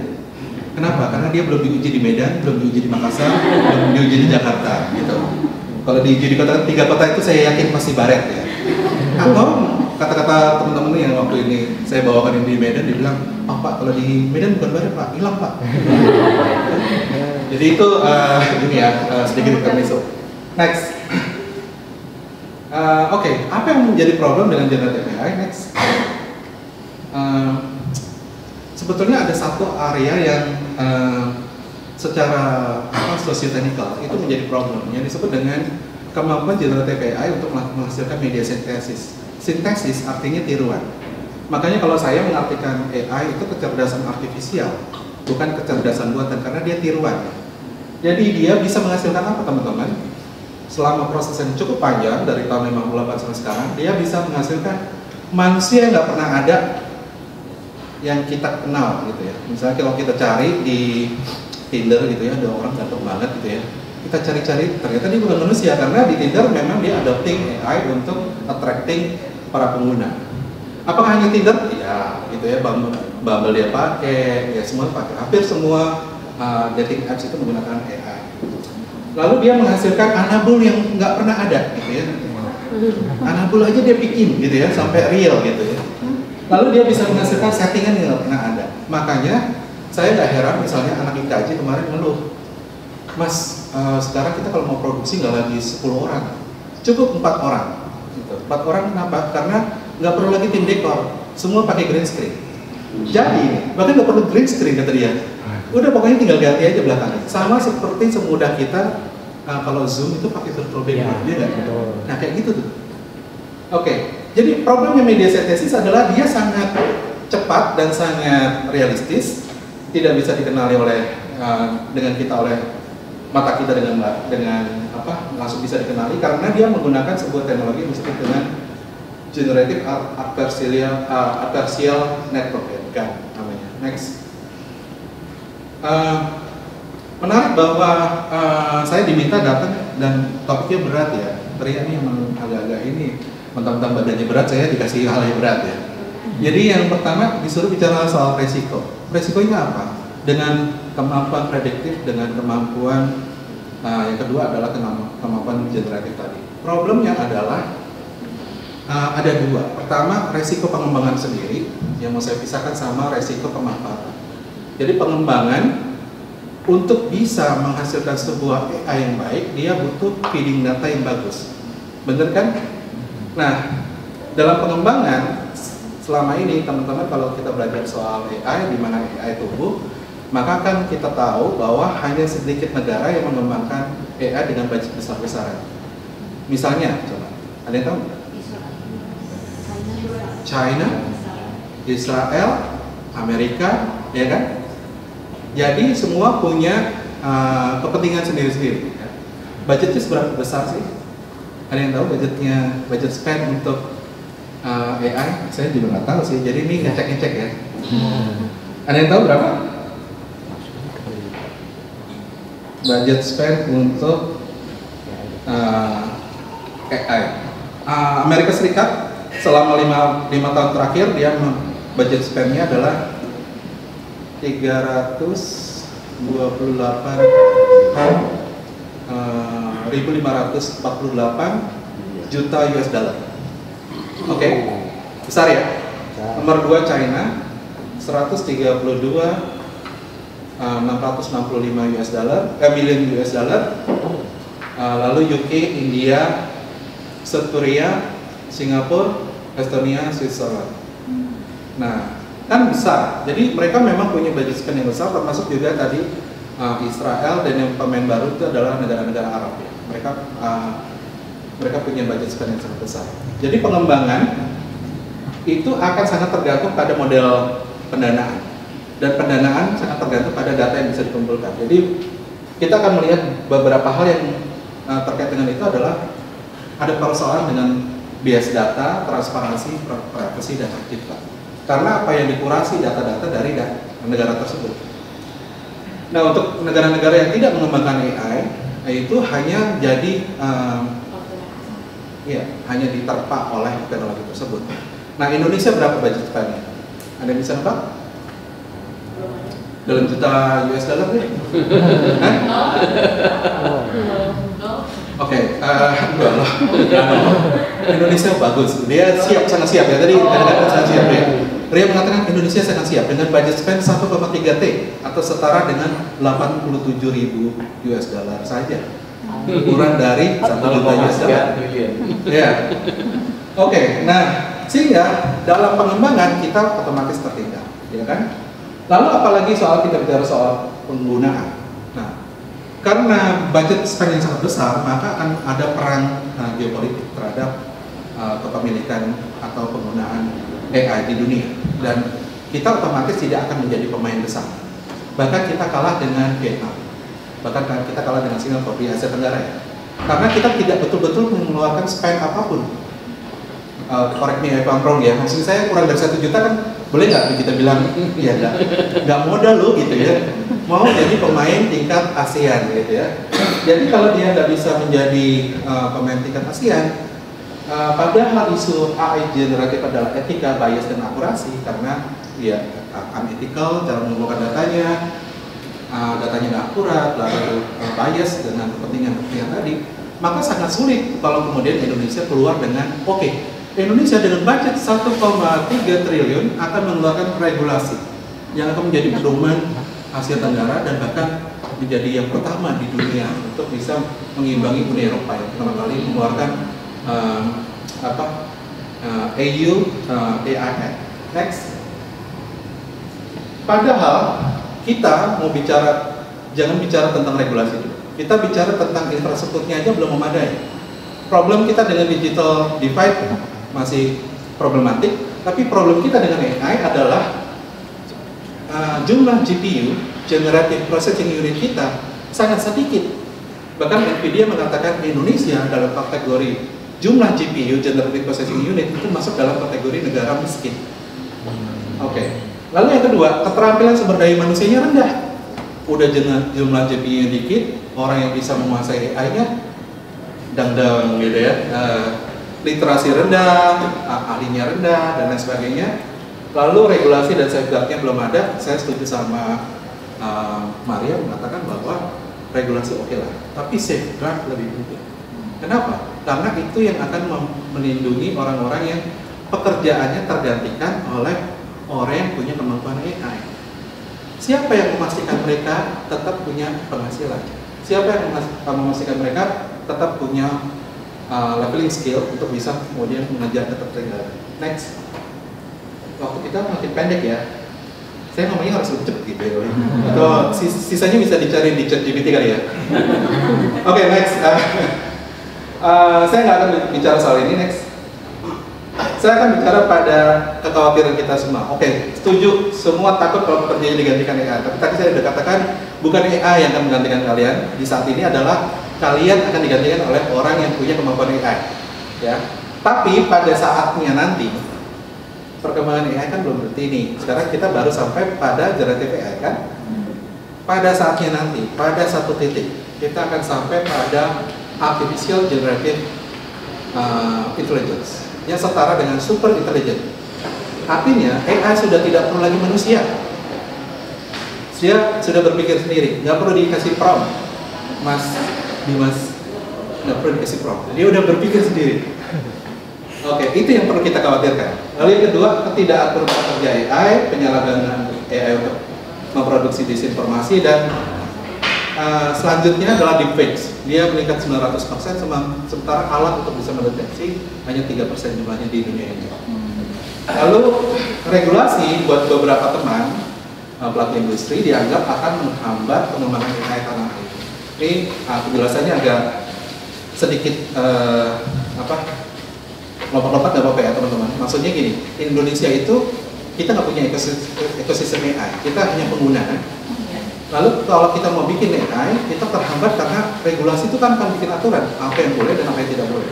Sehingga teman-teman yang mengembangkan AI ngerasa regulasi ini akan jadi penghambat. Sementara kita butuh untuk bisa tadi ya compete dengan minimal deh negara tetangga Vietnam atau Singapura, atau kalau boleh gitu ya, mimpinya adalah menjadi pemain dunia, tapi budgetnya jangan segitu ya, tolong ya Pak Prabowo ya dan menteri-menteri. Next. Oke, ini kayaknya lewat aja ya. Udah pada tahu kan ya Obama di fake ya? Next. Ini juga udah pada tahu lah ya. Next. Oke, saya di training khusus untuk melihat penggunaan AI pada perang. Ya. Jadi ada influence operation namanya, berkaitan dengan information warfare. Bagaimana AI bisa dipakai untuk diplomasi bahkan mengeskalasi perang.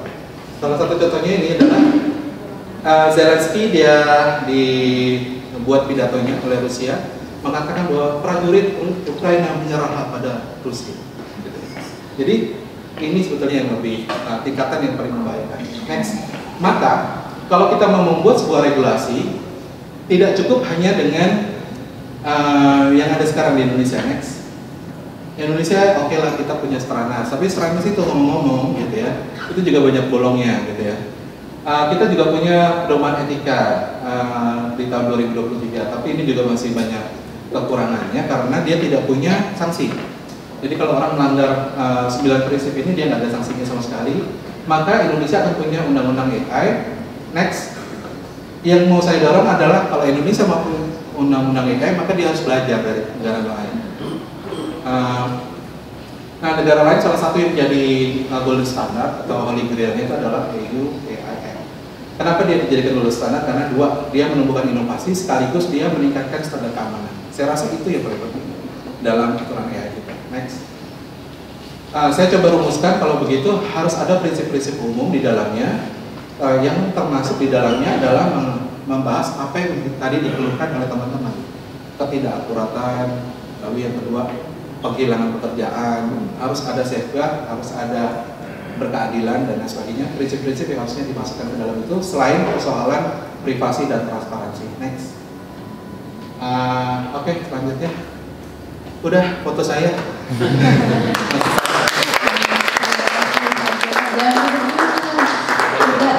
Kita cek dulu nih sebentar. Ini kayaknya full banget. Tadi ada juga yang aku ceritain tadi yang kayak apa, Presiden Soeharto bangkit lagi. Iya. Itu ada yang percaya juga tau Mas Damar. Jadi sebenarnya ini jadi Ria juga bingung sebenarnya nih teman-teman. AI yang udah dibilang super canggih, emang bisa membaur kepada masyarakat kita secara umum gitu. Di tengah masih ada masyarakat yang percaya akan hal itu gitu. Boleh percaya atau enggak, kisah nyata ya. Jadi pas tadi Soeharto itu hidup kembali, maka responnya adalah waktu itu dari partai politik lain, gimana kalau kita menghidupkan Soeharto? Oke. Rupanya buat teman-teman partai politik, AI itu dianggap sebagai alat propaganda. Jadi kalau buat kita kan kita cuma soal yang ini ya, kalau buat mereka ini masalahnya adalah saya menulis dalam Tempo dan juga di Jakarta Post, AI itu mengubah pemilu kita. Dia bukan cuma sekedar kita bukan sekedar terpengaruh oleh gemoy-gemoy gitu, bukan. Kita dia sudah mengubah pemilu kita dan pilkada sebentar lagi kan itu pasti akan juga terpengaruh oleh. Nah, saya mau mengatakan mungkin kita perlu refocusing. Sebetulnya yang mau kita takutkan itu apa? Kalau yang cuma sekedar takut bisa apa, ya kan bisa semua. Dia bisa menghasilkan apapun yang nggak ada gitu ya, from zero to one thing. Gitu. Jadi yang perlu kita khawatirkan sekarang adalah gimana kita mempersiapkan diri terhadap AI yang memang sudah punya kemampuan semutakhir itu. Nah, itu yang menjadi tantangan tersendiri buat saya. Oke, baik sebentar, ada yang kayaknya ngasih opini nih dari Mas Edi lagi. Saya punya pengalaman ketika sedang ngerjain negatif campaign, untuk pilkada. Jujur banget nih Mas. Saya ngetes AI nih di push untuk generate konten buruk dan ternyata ditolak sama AI. AI nggak mau ngerjain itu. Saya kira AI ini good boy kok. Itu gimana Mas? Oke, ini menarik karena saya punya juga. Halo Sterling, tidak saya nyoba juga. Mas Edi saya tandain ya di negatif campaign. Saya punya tugas juga waktu itu mengajak teman-teman untuk berlatih soal AI, lalu kita coba untuk bikin semacam impersonasi orang terkenal lah. Oke. Ya kan nggak bisa dia sekarang di di Sora nggak bisa, di OpenAI nggak bisa karena semua restricted ya. Di Runway nggak bisa. Tapi yang hebat di hari itu ketika saya mengeluh, kenapa pada nggak bisa ya? Lalu Elon Musk dia nge-tweet by the way, kalau kalian mau bikin Donald Trump lagi melakukan hal yang ini, cobalah Grok tuh AI-nya Twitter, gitu. Jadi dia tuh gimana ya? Oke, ada good boy dan bad boy, tapi good boy dan bad boy itu sebenarnya hasil dari ya itu tadi. Semua ketika kita bicara soal resiko kan dihasilkan oleh orang-orang sosial sebetulnya. Teknolog dia tidak berpikir seperti itu. Teknolog selalu berpikir bagaimana AI saya lebih keren dan lebih canggih daripada yang lain. Sementara sosial akan selalu melihat dampaknya, dampak pada demokrasi, dampaknya pada sosial. Betul sekali. Boleh dilanjut Mas Damar? Ada Mbak Shirley. Halo, izin tanya kepada narasumber Pak Damar seperti yang tadi disampaikan oleh Bapak mengenai budget AI yang mungkin tidak sedikit atau terbilang banyak. Bila dikaitkan dengan regulasi atau kebijakan pemerintah, apakah itu sudah mempertimbangkan mana ya? Itu bisa untuk diterapkan di Indonesia dan diterima oleh masyarakat Indonesia. Mengingat tidak semua masyarakat itu setuju, soalnya ada juga kebocoran data yang dilakukan oleh para hacker, dan kepada siapa kebocoran data ini dipertanggungjawabkan. Ya, kebijakan AI itu agak beda ya saat nanti kalau teman-teman belajar dengan kebijakan-kebijakan digital lain. Misalnya di AI itu diterapkan prinsip vertikal dan horizontal. Horizontal itu artinya dia melekat pada teknologinya, tapi dia horizontal, vertikal dia akan melekat pada bidangnya. Jadi sebetulnya arahan dari bagaimana pengaturan regulasi ke depan itu sebaiknya disesuaikan dengan bidangnya dan tidak perlu regulasi baru. Contoh, penerapan AI pada kesehatan itu cukup mengadendum undang-undang kesehatan. Penerapan AI pada media cukup memberi adendum pada undang-undang pers atau undang-undang media di suatu negara. Jadi tidak perlu membuat sebuah adendum baru, regulasi baru. Regulasi baru hanya terkait pada horizontal. Bagaimana teknologi itu dikembangkan, lalu bagaimana itu teknologi itu dibatasi, apa yang boleh dan tidak bolehnya, sehingga para pemainnya tahu batasan-batasan apa yang bisa dilakukan. Nah, tadi kan ada irisan-irisan ya, bagaimana dengan kebijakan data pribadi dan lain sebagainya. Oke, kita senang karena kita udah punya undang-undang perlindungan data pribadi. Berarti dalam undang-undang perlindungan data pribadi harus ditambahkan bagian tentang AI. Sehingga nggak boleh misalnya, karena saya nggak suka sama Bimo, saya bikin ininya Bimo ya, gampang banget. Bimo udah sampai 1 menit untuk bikin replikanya Bimo, dan Bimo mengatakan bahwa dia sangat cinta Prabowo, gitu kan? Iya. Oke. Baik. Tapi Arya boleh ngulik-ngulik sedikit ya dari Mas Damar ya. Yeah. Sebenarnya pemerintah udah siap apa sih kalau kemarin mereka bilangnya kita udah siap kok gitu kan untuk menjadi lebih canggih dengan mengeluarkan regulasi AI gitu segala macam biar nanti pengusaha-pengusaha pada senang gitu. Tapi sebenarnya yang terjadi selama ini iya benar. Jadi nanti ada bilangnya sih pabrik-pabrik ini jadi lebih mudah gitu kan segala macam lah pokoknya intinya gitu. Sebenarnya terjadi nih antara pemerintah gitu kan untuk AI ini sendiri. Ini jawabnya mudah ya, karena saya bukan pemerintah, saya bagian dari masyarakat.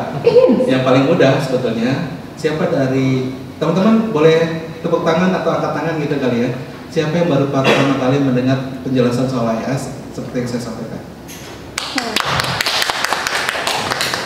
Masyarakatnya aja belum tahu. Iya. Apalagi regulatornya. Waduh. Jadi kita memang punya PR banyak. Saya punya PR banyak untuk melakukan literasi AI. Literasi dalam arti bukan hanya pandai ya, AI, tapi juga kita bisa menentukan sebetulnya seberapa butuh sih kita pada AI. Di bidang kreatif itu seberapa butuh kita pada AI. Jangan-jangan kita tidak butuh penyiar AI di Radio Mustang setiap hari Rabu jam 7 sampai jam 9. Itu karena saya dengerin ya. Atau penyiar anchor TV di saya langsung menyebut merek aja karena saya nggak ada kekhawatiran soal itu ya. Di TV One gitu ya. Untuk gitu ya. Jadi barangkali kita nggak butuh. Yang kita butuhkan saya rasa sekarang adalah good quality journalism. Nah, good quality journalism jangan salah ya teman-teman, ini bisa dibantu oleh AI. Pulitzer tahun ini merilis 2 pemenang media yang menggunakan AI sebagai alat bantu liputan. dan ada 2 media yang dapat Pulitzer hanya karena menggunakan AI. Apa tuh? Namanya nggak tahu, saya lupa. Tapi dari 2 itu dipilih dari 5 yang submit dengan AI. Jadi sebetulnya ada peluang AI bisa digunakan dengan baik untuk jurnalisme, terutama untuk menghasilkan good journalism.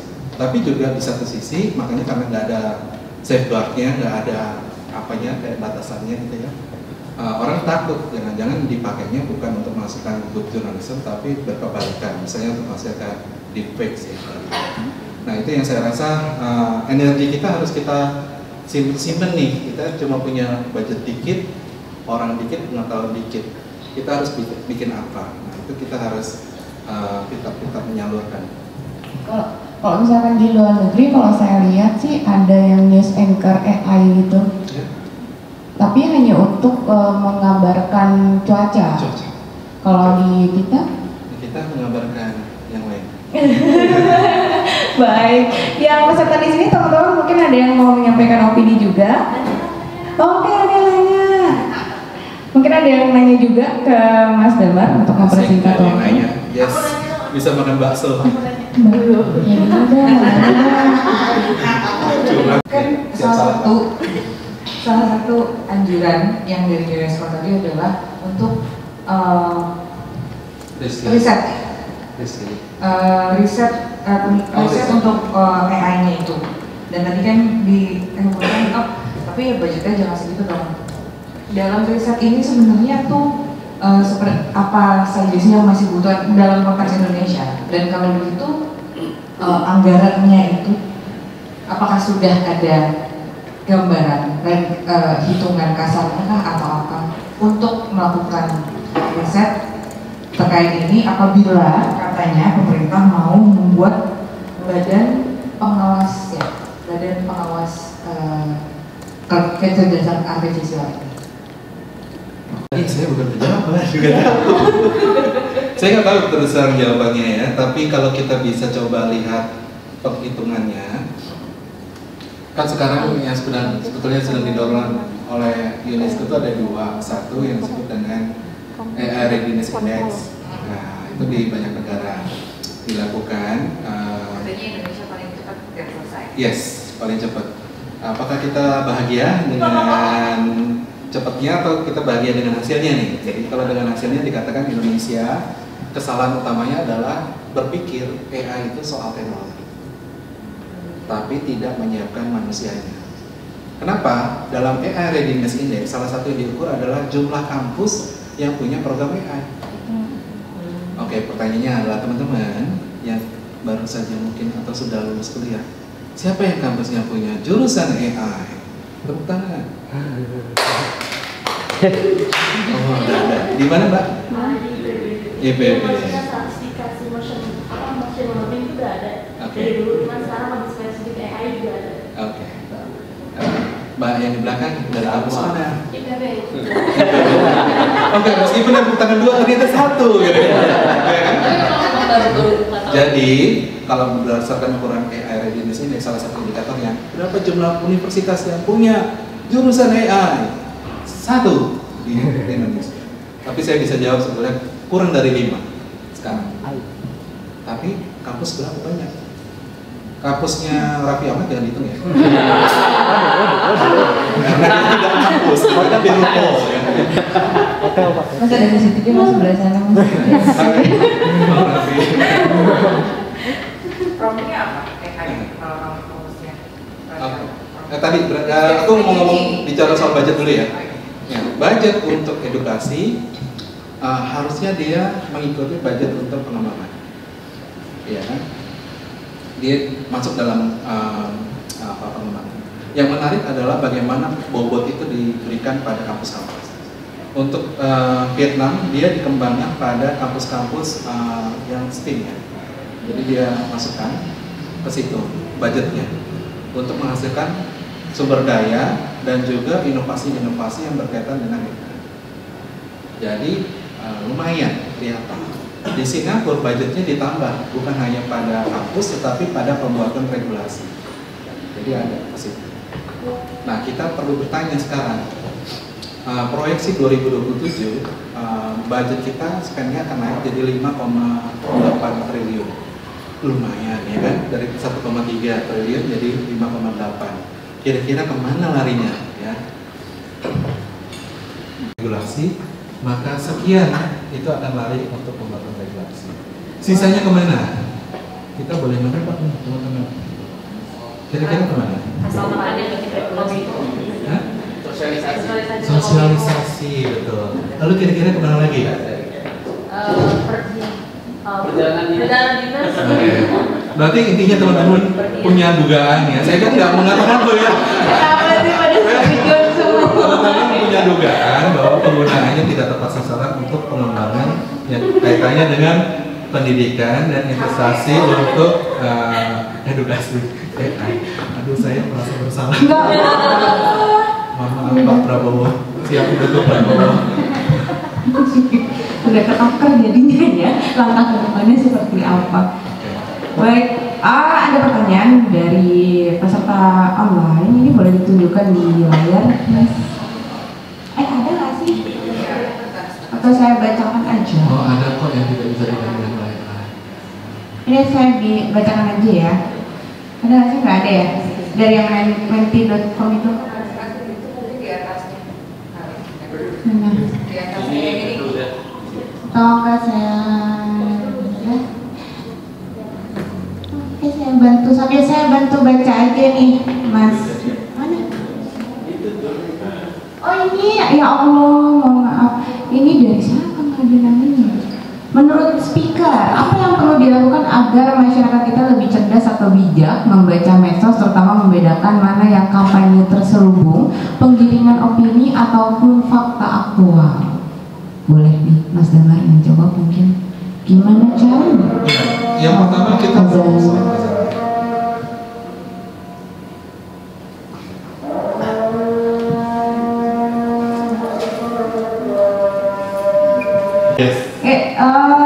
Rio udah milih pertanyaan ini karena Mas Damar kan mau ada kegiatan lagi, tapi bukan yang ini pertanyaannya nih. Ada sejauh ini banyak pembahasan bahayanya AI di dunia kerja, belum lagi di Indonesia saat ini sedang ada isu besar. Nah, apa sih yang harus dilakukan calon pekerja ataupun pemerintah agar bahaya AI nggak masuk? Terus ada lagi ini dua deh Mas. Dalam dunia pendidikan sering terdengar ancaman penurunan kualitas siswa atau mahasiswa dikarenakan penggunaan AI yang sudah marak. Tanggapannya Mas Damar seperti apa? Silakan. Oke, yang kedua dulu. Ini paling sering ditanyakan oleh mitra sejawat dosen saya. Mas Damar, gimana caranya biar anak-anak gak pakai ChatGPT? Susah ya, gitu. Karena sekarang ChatGPT dipakai untuk menggantikan Mbak Google.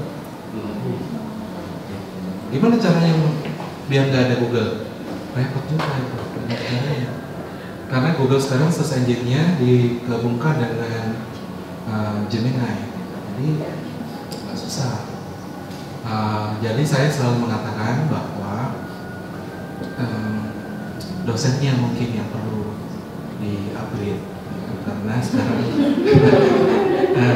daripada mahasiswa yang serubah biasanya diganti caranya. Misalnya antara dua ya, kalau dia anti dengan ChatGPT bisa pakai Turnitin yang baru, udah pakai AI, atau kedua dia tesnya tes lisan. Tes lisan nggak bisa pakai ChatGPT kan? Iya kan?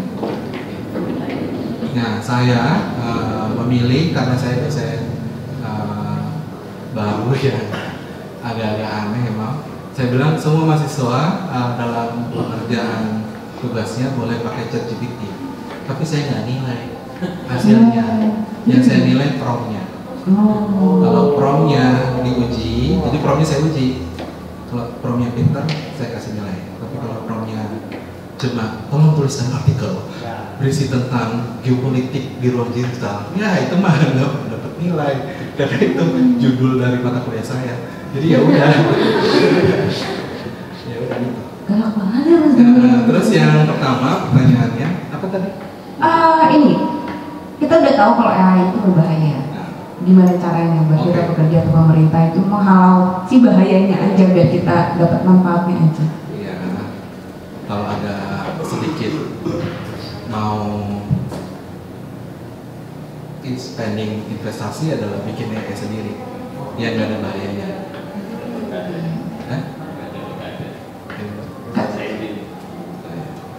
Iya. Sementara kalau nggak mampu agak susah. Ya, agak susah. Saya nggak punya solusi lah. Karena udah inherent sekarang bahaya AI itu ada di dalam. Saya kasih contoh ya. Ambil contoh jangan yang tadi deh. Ambil contoh yang ini aja. Tahu teman-teman ya bahwa AI digunakan dalam prediksi saham. Oh ya. Ya kan? Teman-teman pasti sudah pernah kejadian ya. Ada kesalahan prediksi ya. Jadi gimana caranya sampai sekarang kita tahu bahwa AI-nya yang diperbaiki dan kita harus rebound gitu dengan cepat. Nah, teknologi, jadi solusinya yang berdasarkan pada teknologi base, jadi teknologi yang diperbaiki, tetapi juga ada persoalan lain juga yang sepertinya harus dibenahi juga. Kita nggak bisa rely 100% pada AI saat ini. Tadi kan Dimas tadi benar banget gitu, dia udah kayak paling benar lah sekarang. Nggak bisa 100% diserahkan pada AI, semua harus ada human intervention. Di dalam konsep human center AI saya juga saya mengatakan bukan harus ada manusia, tapi value manusia harus direspect oleh teknologi AI. Jadi dia harus respect pada nilai-nilai manusia. Nilai manusia itu apa sih teman-teman? Yang paling utara empati, apa lagi? Caring, ya kan? Makanya kita kalau lihat orang di lampu merah ada yang tangannya begini, kira-kira otak AI akan jawabnya gimana? Terus karena dia dipitnya begitu. Tapi kalau otaknya sudah dikasih nilai-nilai caring mungkin beda gitu, bukan tos tapi dikelitikin gitu. Nah itu beberapa hal yang bisa saya jawab. Maaf saya nggak bisa jawab semua ya, saya bukan orangnya bukan ChatGPT. ChatGPT aja udah terbatasan apalagi saya. Oke, baik, kita kasih tepuk tangan dulu buat boleh. Oke, saya punya satu conclusion, tapi ini berkaitan bukan dengan apa yang saya katakan, tapi saya melihat teman-teman jauh lebih muda dari saya. Pertama, anak muda itu harus lebih mendrive masa depan AI. Caranya bagaimana? Pertama, karena kalian yang punya problem nih sekarang dengan pekerjaan, yang punya problem dengan well-being. Kalau kalian semua tidak melakukan sesuatu, usulan tentang memperbaiki situasi ekonomi, situasi politik, situasi demokrasi, dan tidak mengusulkan itu sekarang, maka kalian hanya akan menjadi orang-orang yang digantikan oleh manusia yang punya kemampuan ini. Jadi bekali diri untuk edukasi, lalu kedua lakukan perubahan apa yang bisa teman-teman lakukan. Caranya bagaimana? Ada beberapa inisiatif di tingkat dunia untuk teman-teman anak muda bisa gabung untuk gerakan memperbaiki AI menjadi lebih human center AI development. Oke, baik, terima kasih banyak atas ilmunya Mas Damar. Boleh kita kasih tepuk tangan sekali lagi. Karena ada, tapi kalau misalnya ada yang mau nanya boleh ke Instagram mungkin ya. Banyak banget, nanti saya kasih satu-satu ya. Pamit ya teman-teman ya. Terima kasih banyak Mas Damar. Baik, karena tadi sudah ada penanya dari online, mungkin ya ada di sini yang mau bertanya. Oke, kayaknya sudah cukup ya. Oh, ada. Singkat aja tapi ya Mas ya. Jangan ke Mas Damar, Mas Damar udah pulang sama. Iya. Tapi di sini masih ada Mbak Dina, masih ada Mas Dimas juga. Nah ini mau ke Mas Damar ya? Dua-duanya juga bisa. Oke, boleh. Tapi singkat aja Mas. Dari Universitas Muhammadiyah Yogyakarta. Sebenarnya mengutip dari Pak Damar tadi bahwasanya kita ada di masa yang mana di lini pekerjaan itu kita belum akan digantikan oleh AI, namun akan digantikan oleh orang yang menguasai AI gitu. Namun pada faktanya bahwasanya sebagai mahasiswa begitu bahwa banyak sekali utilisasi AI yang menurut saya terdapat banyak moral dilema di situ. Mungkin saya cerita sedikit mulai dari proses belajar begitu ketika di kelas. Seorang dosen share topik pembahasan untuk kelas besok untuk dipelajari mahasiswanya bisa tinggal menggunakan AI untuk topik summarizer. Nah, mungkin bagus karena proses pembelajarannya akan lebih efisien dan lebih cepat, tapi kembali lagi itu tidak akan full konteks dalam pembelajarannya, jadi akan hilang beberapa esensi dari situ. Kemudian dosennya pun meminta untuk mahasiswanya membuat esai dari topik tersebut. Mahasiswanya tinggal menggunakan AI lagi untuk essay generator. Kemudian ada counter argumen bahwasanya dosennya bisa menggunakan service yang bisa mendetek AI, tapi mahasiswanya juga bisa mengcounter argumen tersebut dengan menggunakan AI kembali untuk point out bagaimana yang terasa sebagai AI. Begitu. Kemudian banyak sekali proses-proses pembelajaran seperti itu yang kemudian dengan hadirnya AI saya khawatir bahwasannya di masa depan bukan ada orang yang menguasai AI, namun AI yang menguasai orang-orang tersebut begitu. Mungkin pendapat dari speaker dari Mbak Dina dan Mas Dimas itu seperti apa dari kasus tersebut? Baik, terima kasih. Mungkin ada yang mau menanggapi? Kalian sekarang kuliah pakai AI? Kalau dari kacamata aku ya. Kalau misalnya aku yang tadi jawabannya Mas Damar bagus juga itu kalau misalnya kita sebagai dosen, mungkin dosennya juga harus di-upgrade, boleh menggunakan ChatGPT tapi prompt-nya yang dinilai. Nah, tapi itu teknologi itu nggak bakal bisa dilawan. Waktu itu zaman jurnalis dulu gitu ya, ketika semua orang udah beralih ke website gitu kan. Pada saat itu juga ada istilah apakah jurnalis koran bakalan mati gitu ya. Tapi sampai saat ini masih ada kok jurnalis koran. Tapi mungkin bakalan orang atau perusahaan bakalan memilih yang jurnalis online. Makanya itu juga mesti lihat. Teknologi itu nggak bakalan bisa dihentikan. Tapi kita mesti beradaptasi gitu sih. Sama sih. Jadi mahasiswanya juga harus mulai teknologi, dosennya juga harus diupgrade. Itu jawaban. Mungkin sebenarnya pada secara garis besar itu sama, dan ini terjadi pada dulu waktu semenjak sudah masih kuliah dan mengerjakan skripsi. Untungnya dosen-dosen di kampus saya itu bukan tipe yang melarang, tapi enggak, mereka pun juga ikut belajar. Jadi maksudnya tenaga manusia itu, kita tuh kekuatan manusia yang paling menonjol itu adalah adaptasi kok. Kita selalu bisa beradaptasi dengan juga saling mengingatkan gitu ya. Begini dong gitu. Jangan sampai denialnya seperti mau itu di media atau apa, ini jangan terlalu lama gitu. Jadi beradaptasi dengan baik, dan tadi pendidikannya itu akses edukasi mengenai ininya memang kita harus, ini masih sangat tidak rata.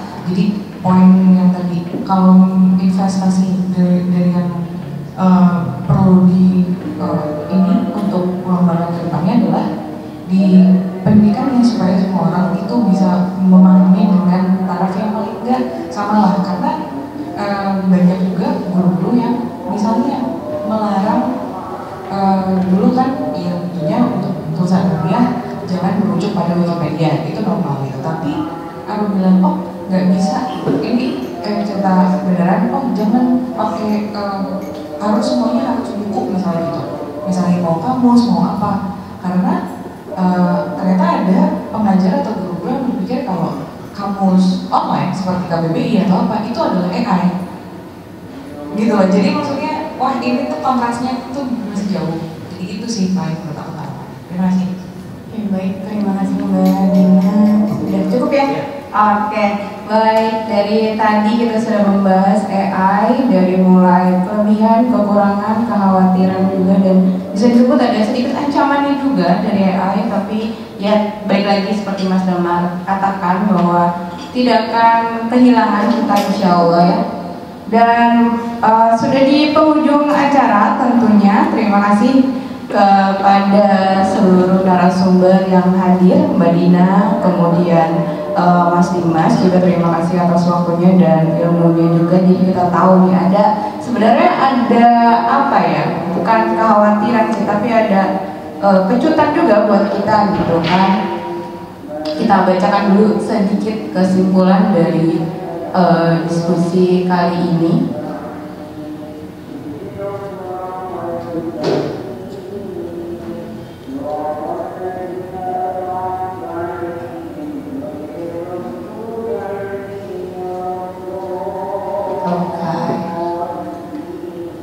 Ya, nggak apa-apa, dihilangin aja Mas. Saya nggak bisa baca ini. Oke, kesimpulannya adalah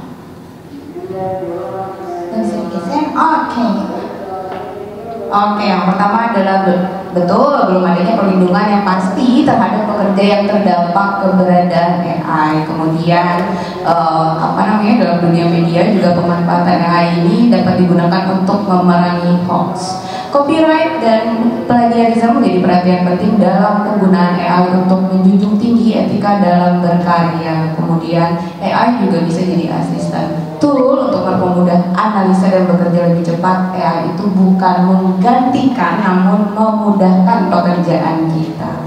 Dan hanya sedikit negara yang mengembangkan AI dengan budget yang besar gitu seperti Amerika dan China. Kita tunggu ya sebenarnya pemerintah ini kita budgetnya berapa ya untuk mengembangkan AI di tanah air.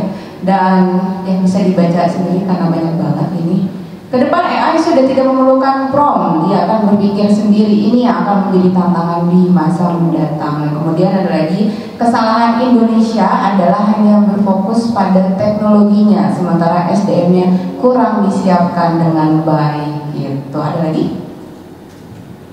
Oke, dan ini rekomendasinya adalah perlunya pengembangan kapasitas SDM dengan peningkatan skill tenaga kerja untuk dapat mengoptimalkan AI di tengah disrupsi yang terjadi. Kemudian perlunya regulasi untuk perlindungan tenaga kerja dari pemanfaatan AI yang berpotensi menggantikan pekerjaan manusia sehingga merugikan pekerja. Harus ada batasan-batasan teknologi mana yang boleh digunakan dan mana yang tidak. Dan dalam penggunaan AI itu perlu ada validasi oleh manusia untuk karya yang dihasilkan agar tidak ada kekeliruan. Kemudian menambah anggaran untuk pengembangan AI di Indonesia. Nah ini kalau itu tergantung lagi dari pemerintahnya. Kemudian peningkatan literasi untuk masyarakat dan pemerintah dalam pemanfaatan AI. Jadi sebenarnya keberadaan AI ini bukan hanya tanggung jawab pemerintah saja, tapi juga masyarakat kita. Karena tentunya ya balik lagi masalah utamanya adalah sumber daya manusia kita yang harus bisa menyesuaikan dengan betapa canggihnya AI ini. Jadi gitu kira-kira. Yuk kita tepuk tangan lagi untuk terima kasih atas waktunya buat teman-teman pesertanya. Oh iya, dibalikin MC ya? Oh, saya udah kerjanya. Baik, terima kasih atas waktunya. Mohon maaf kalau ada salah-salah kata ini karena saya pertama kali ini jadi moderator. Gimana? Terima kasih. Saya nggak usah kok. Ya udah, terima kasih Mbak Rizky. Mbak Rizky boleh? Oke, terima kasih Mbak Ria. Mungkin boleh tepuk tangan sekali lagi untuk Mbak Ria ya. Luar biasa seru gitu ya. Mungkin saya nggak perlu ada intisari, kesimpulan dan sebagainya karena tadi udah banyak banget ilmu dan insight baru yang didapetin dari sesi diskusi. Keren banget Mbak Ria, 2 jempol untuk dari saya gitu ya. Dan juga kepada narasumber tentunya ada Mbak Dina dan juga ada Mas Dimas, dan tak lupa ada Mas Damar tadi yang sudah memberikan banyak insight kepada kita semua. Oke, baik, kita sudah berada di penghujung acara. Namun mungkin sebelum kita tutup akan ada sedikit apresiasi dari tim Kor Indonesia untuk narasumber kita dan juga moderator kita yang sudah membawa diskusi ini dengan luar biasa. Mungkin boleh maju, ada Mas Dimas, Mbak Dina dan juga Mbak Ria juga boleh kita maju sebentar untuk penyerahan C Cindrawata ya, kenang-kenangan gitu bahwa udah pernah nih sharing tentang AI di core gitu. Nah ini kita ngasih sedikit apresiasi dan juga cindrawata. Oke, pertama kepada Mas Dimas dahulu. Oke, terima kasih Mas Dimas atas sharing session yang luar biasa sore hari ini. Boleh ya, tepuk tangan boleh ya, silakan. Selanjutnya kepada Mbak Dina, silakan Mbak. Terima kasih atas sharingnya juga Mbak Dina pada sore hari ini. Ya, tadi kita dapat banyak insight ya terkait dengan POV atau sudut pandang dari pekerja kreatif. Ya, terima kasih sekali lagi dan tak lupa kepada moderator. Ya, boleh diambil juga ya, jangan tidak lagi. Oke, kepada moderator Mbak Ria juga terima kasih banyak atas moderasinya juga atau sudah memandu acara diskusi kita pada sore hari ini. Oke, dengan demikian maka berakhir sudah acara kita dan nanti akan ada sesi puncak yakni Youth Economic Summit di tanggal 23 November 2024 di Taman Istayul Marzuki. Jadi nanti teman-teman silahkan untuk stay terus supaya kita bisa bertemu kembali di Youth Economic Summit dan mungkin ada sedikit nih akan ada penampilan spesial dari Nadine Amiza gitu ya, nanti bisa terima kasih ya, jangan lupa hadir dan pantengin terus sosial media kita. Oke, mungkin cukup sekian dari saya. Oh iya, dan sekali lagi mungkin ada apresiasi ya Kak untuk tadi peserta ya. Hai semuanya, nama saya Floren, saya dari Bank BNI. Ketika ngikutin ruang gagasan ini, jujur materi-materinya bagus dan menjawab semua keresahan kita. Dan saya pikir ruang gagasan ini perlu dibuat lebih sering ya, supaya makin banyak orang yang diedukasi gitu ya dari materi-materi yang ada.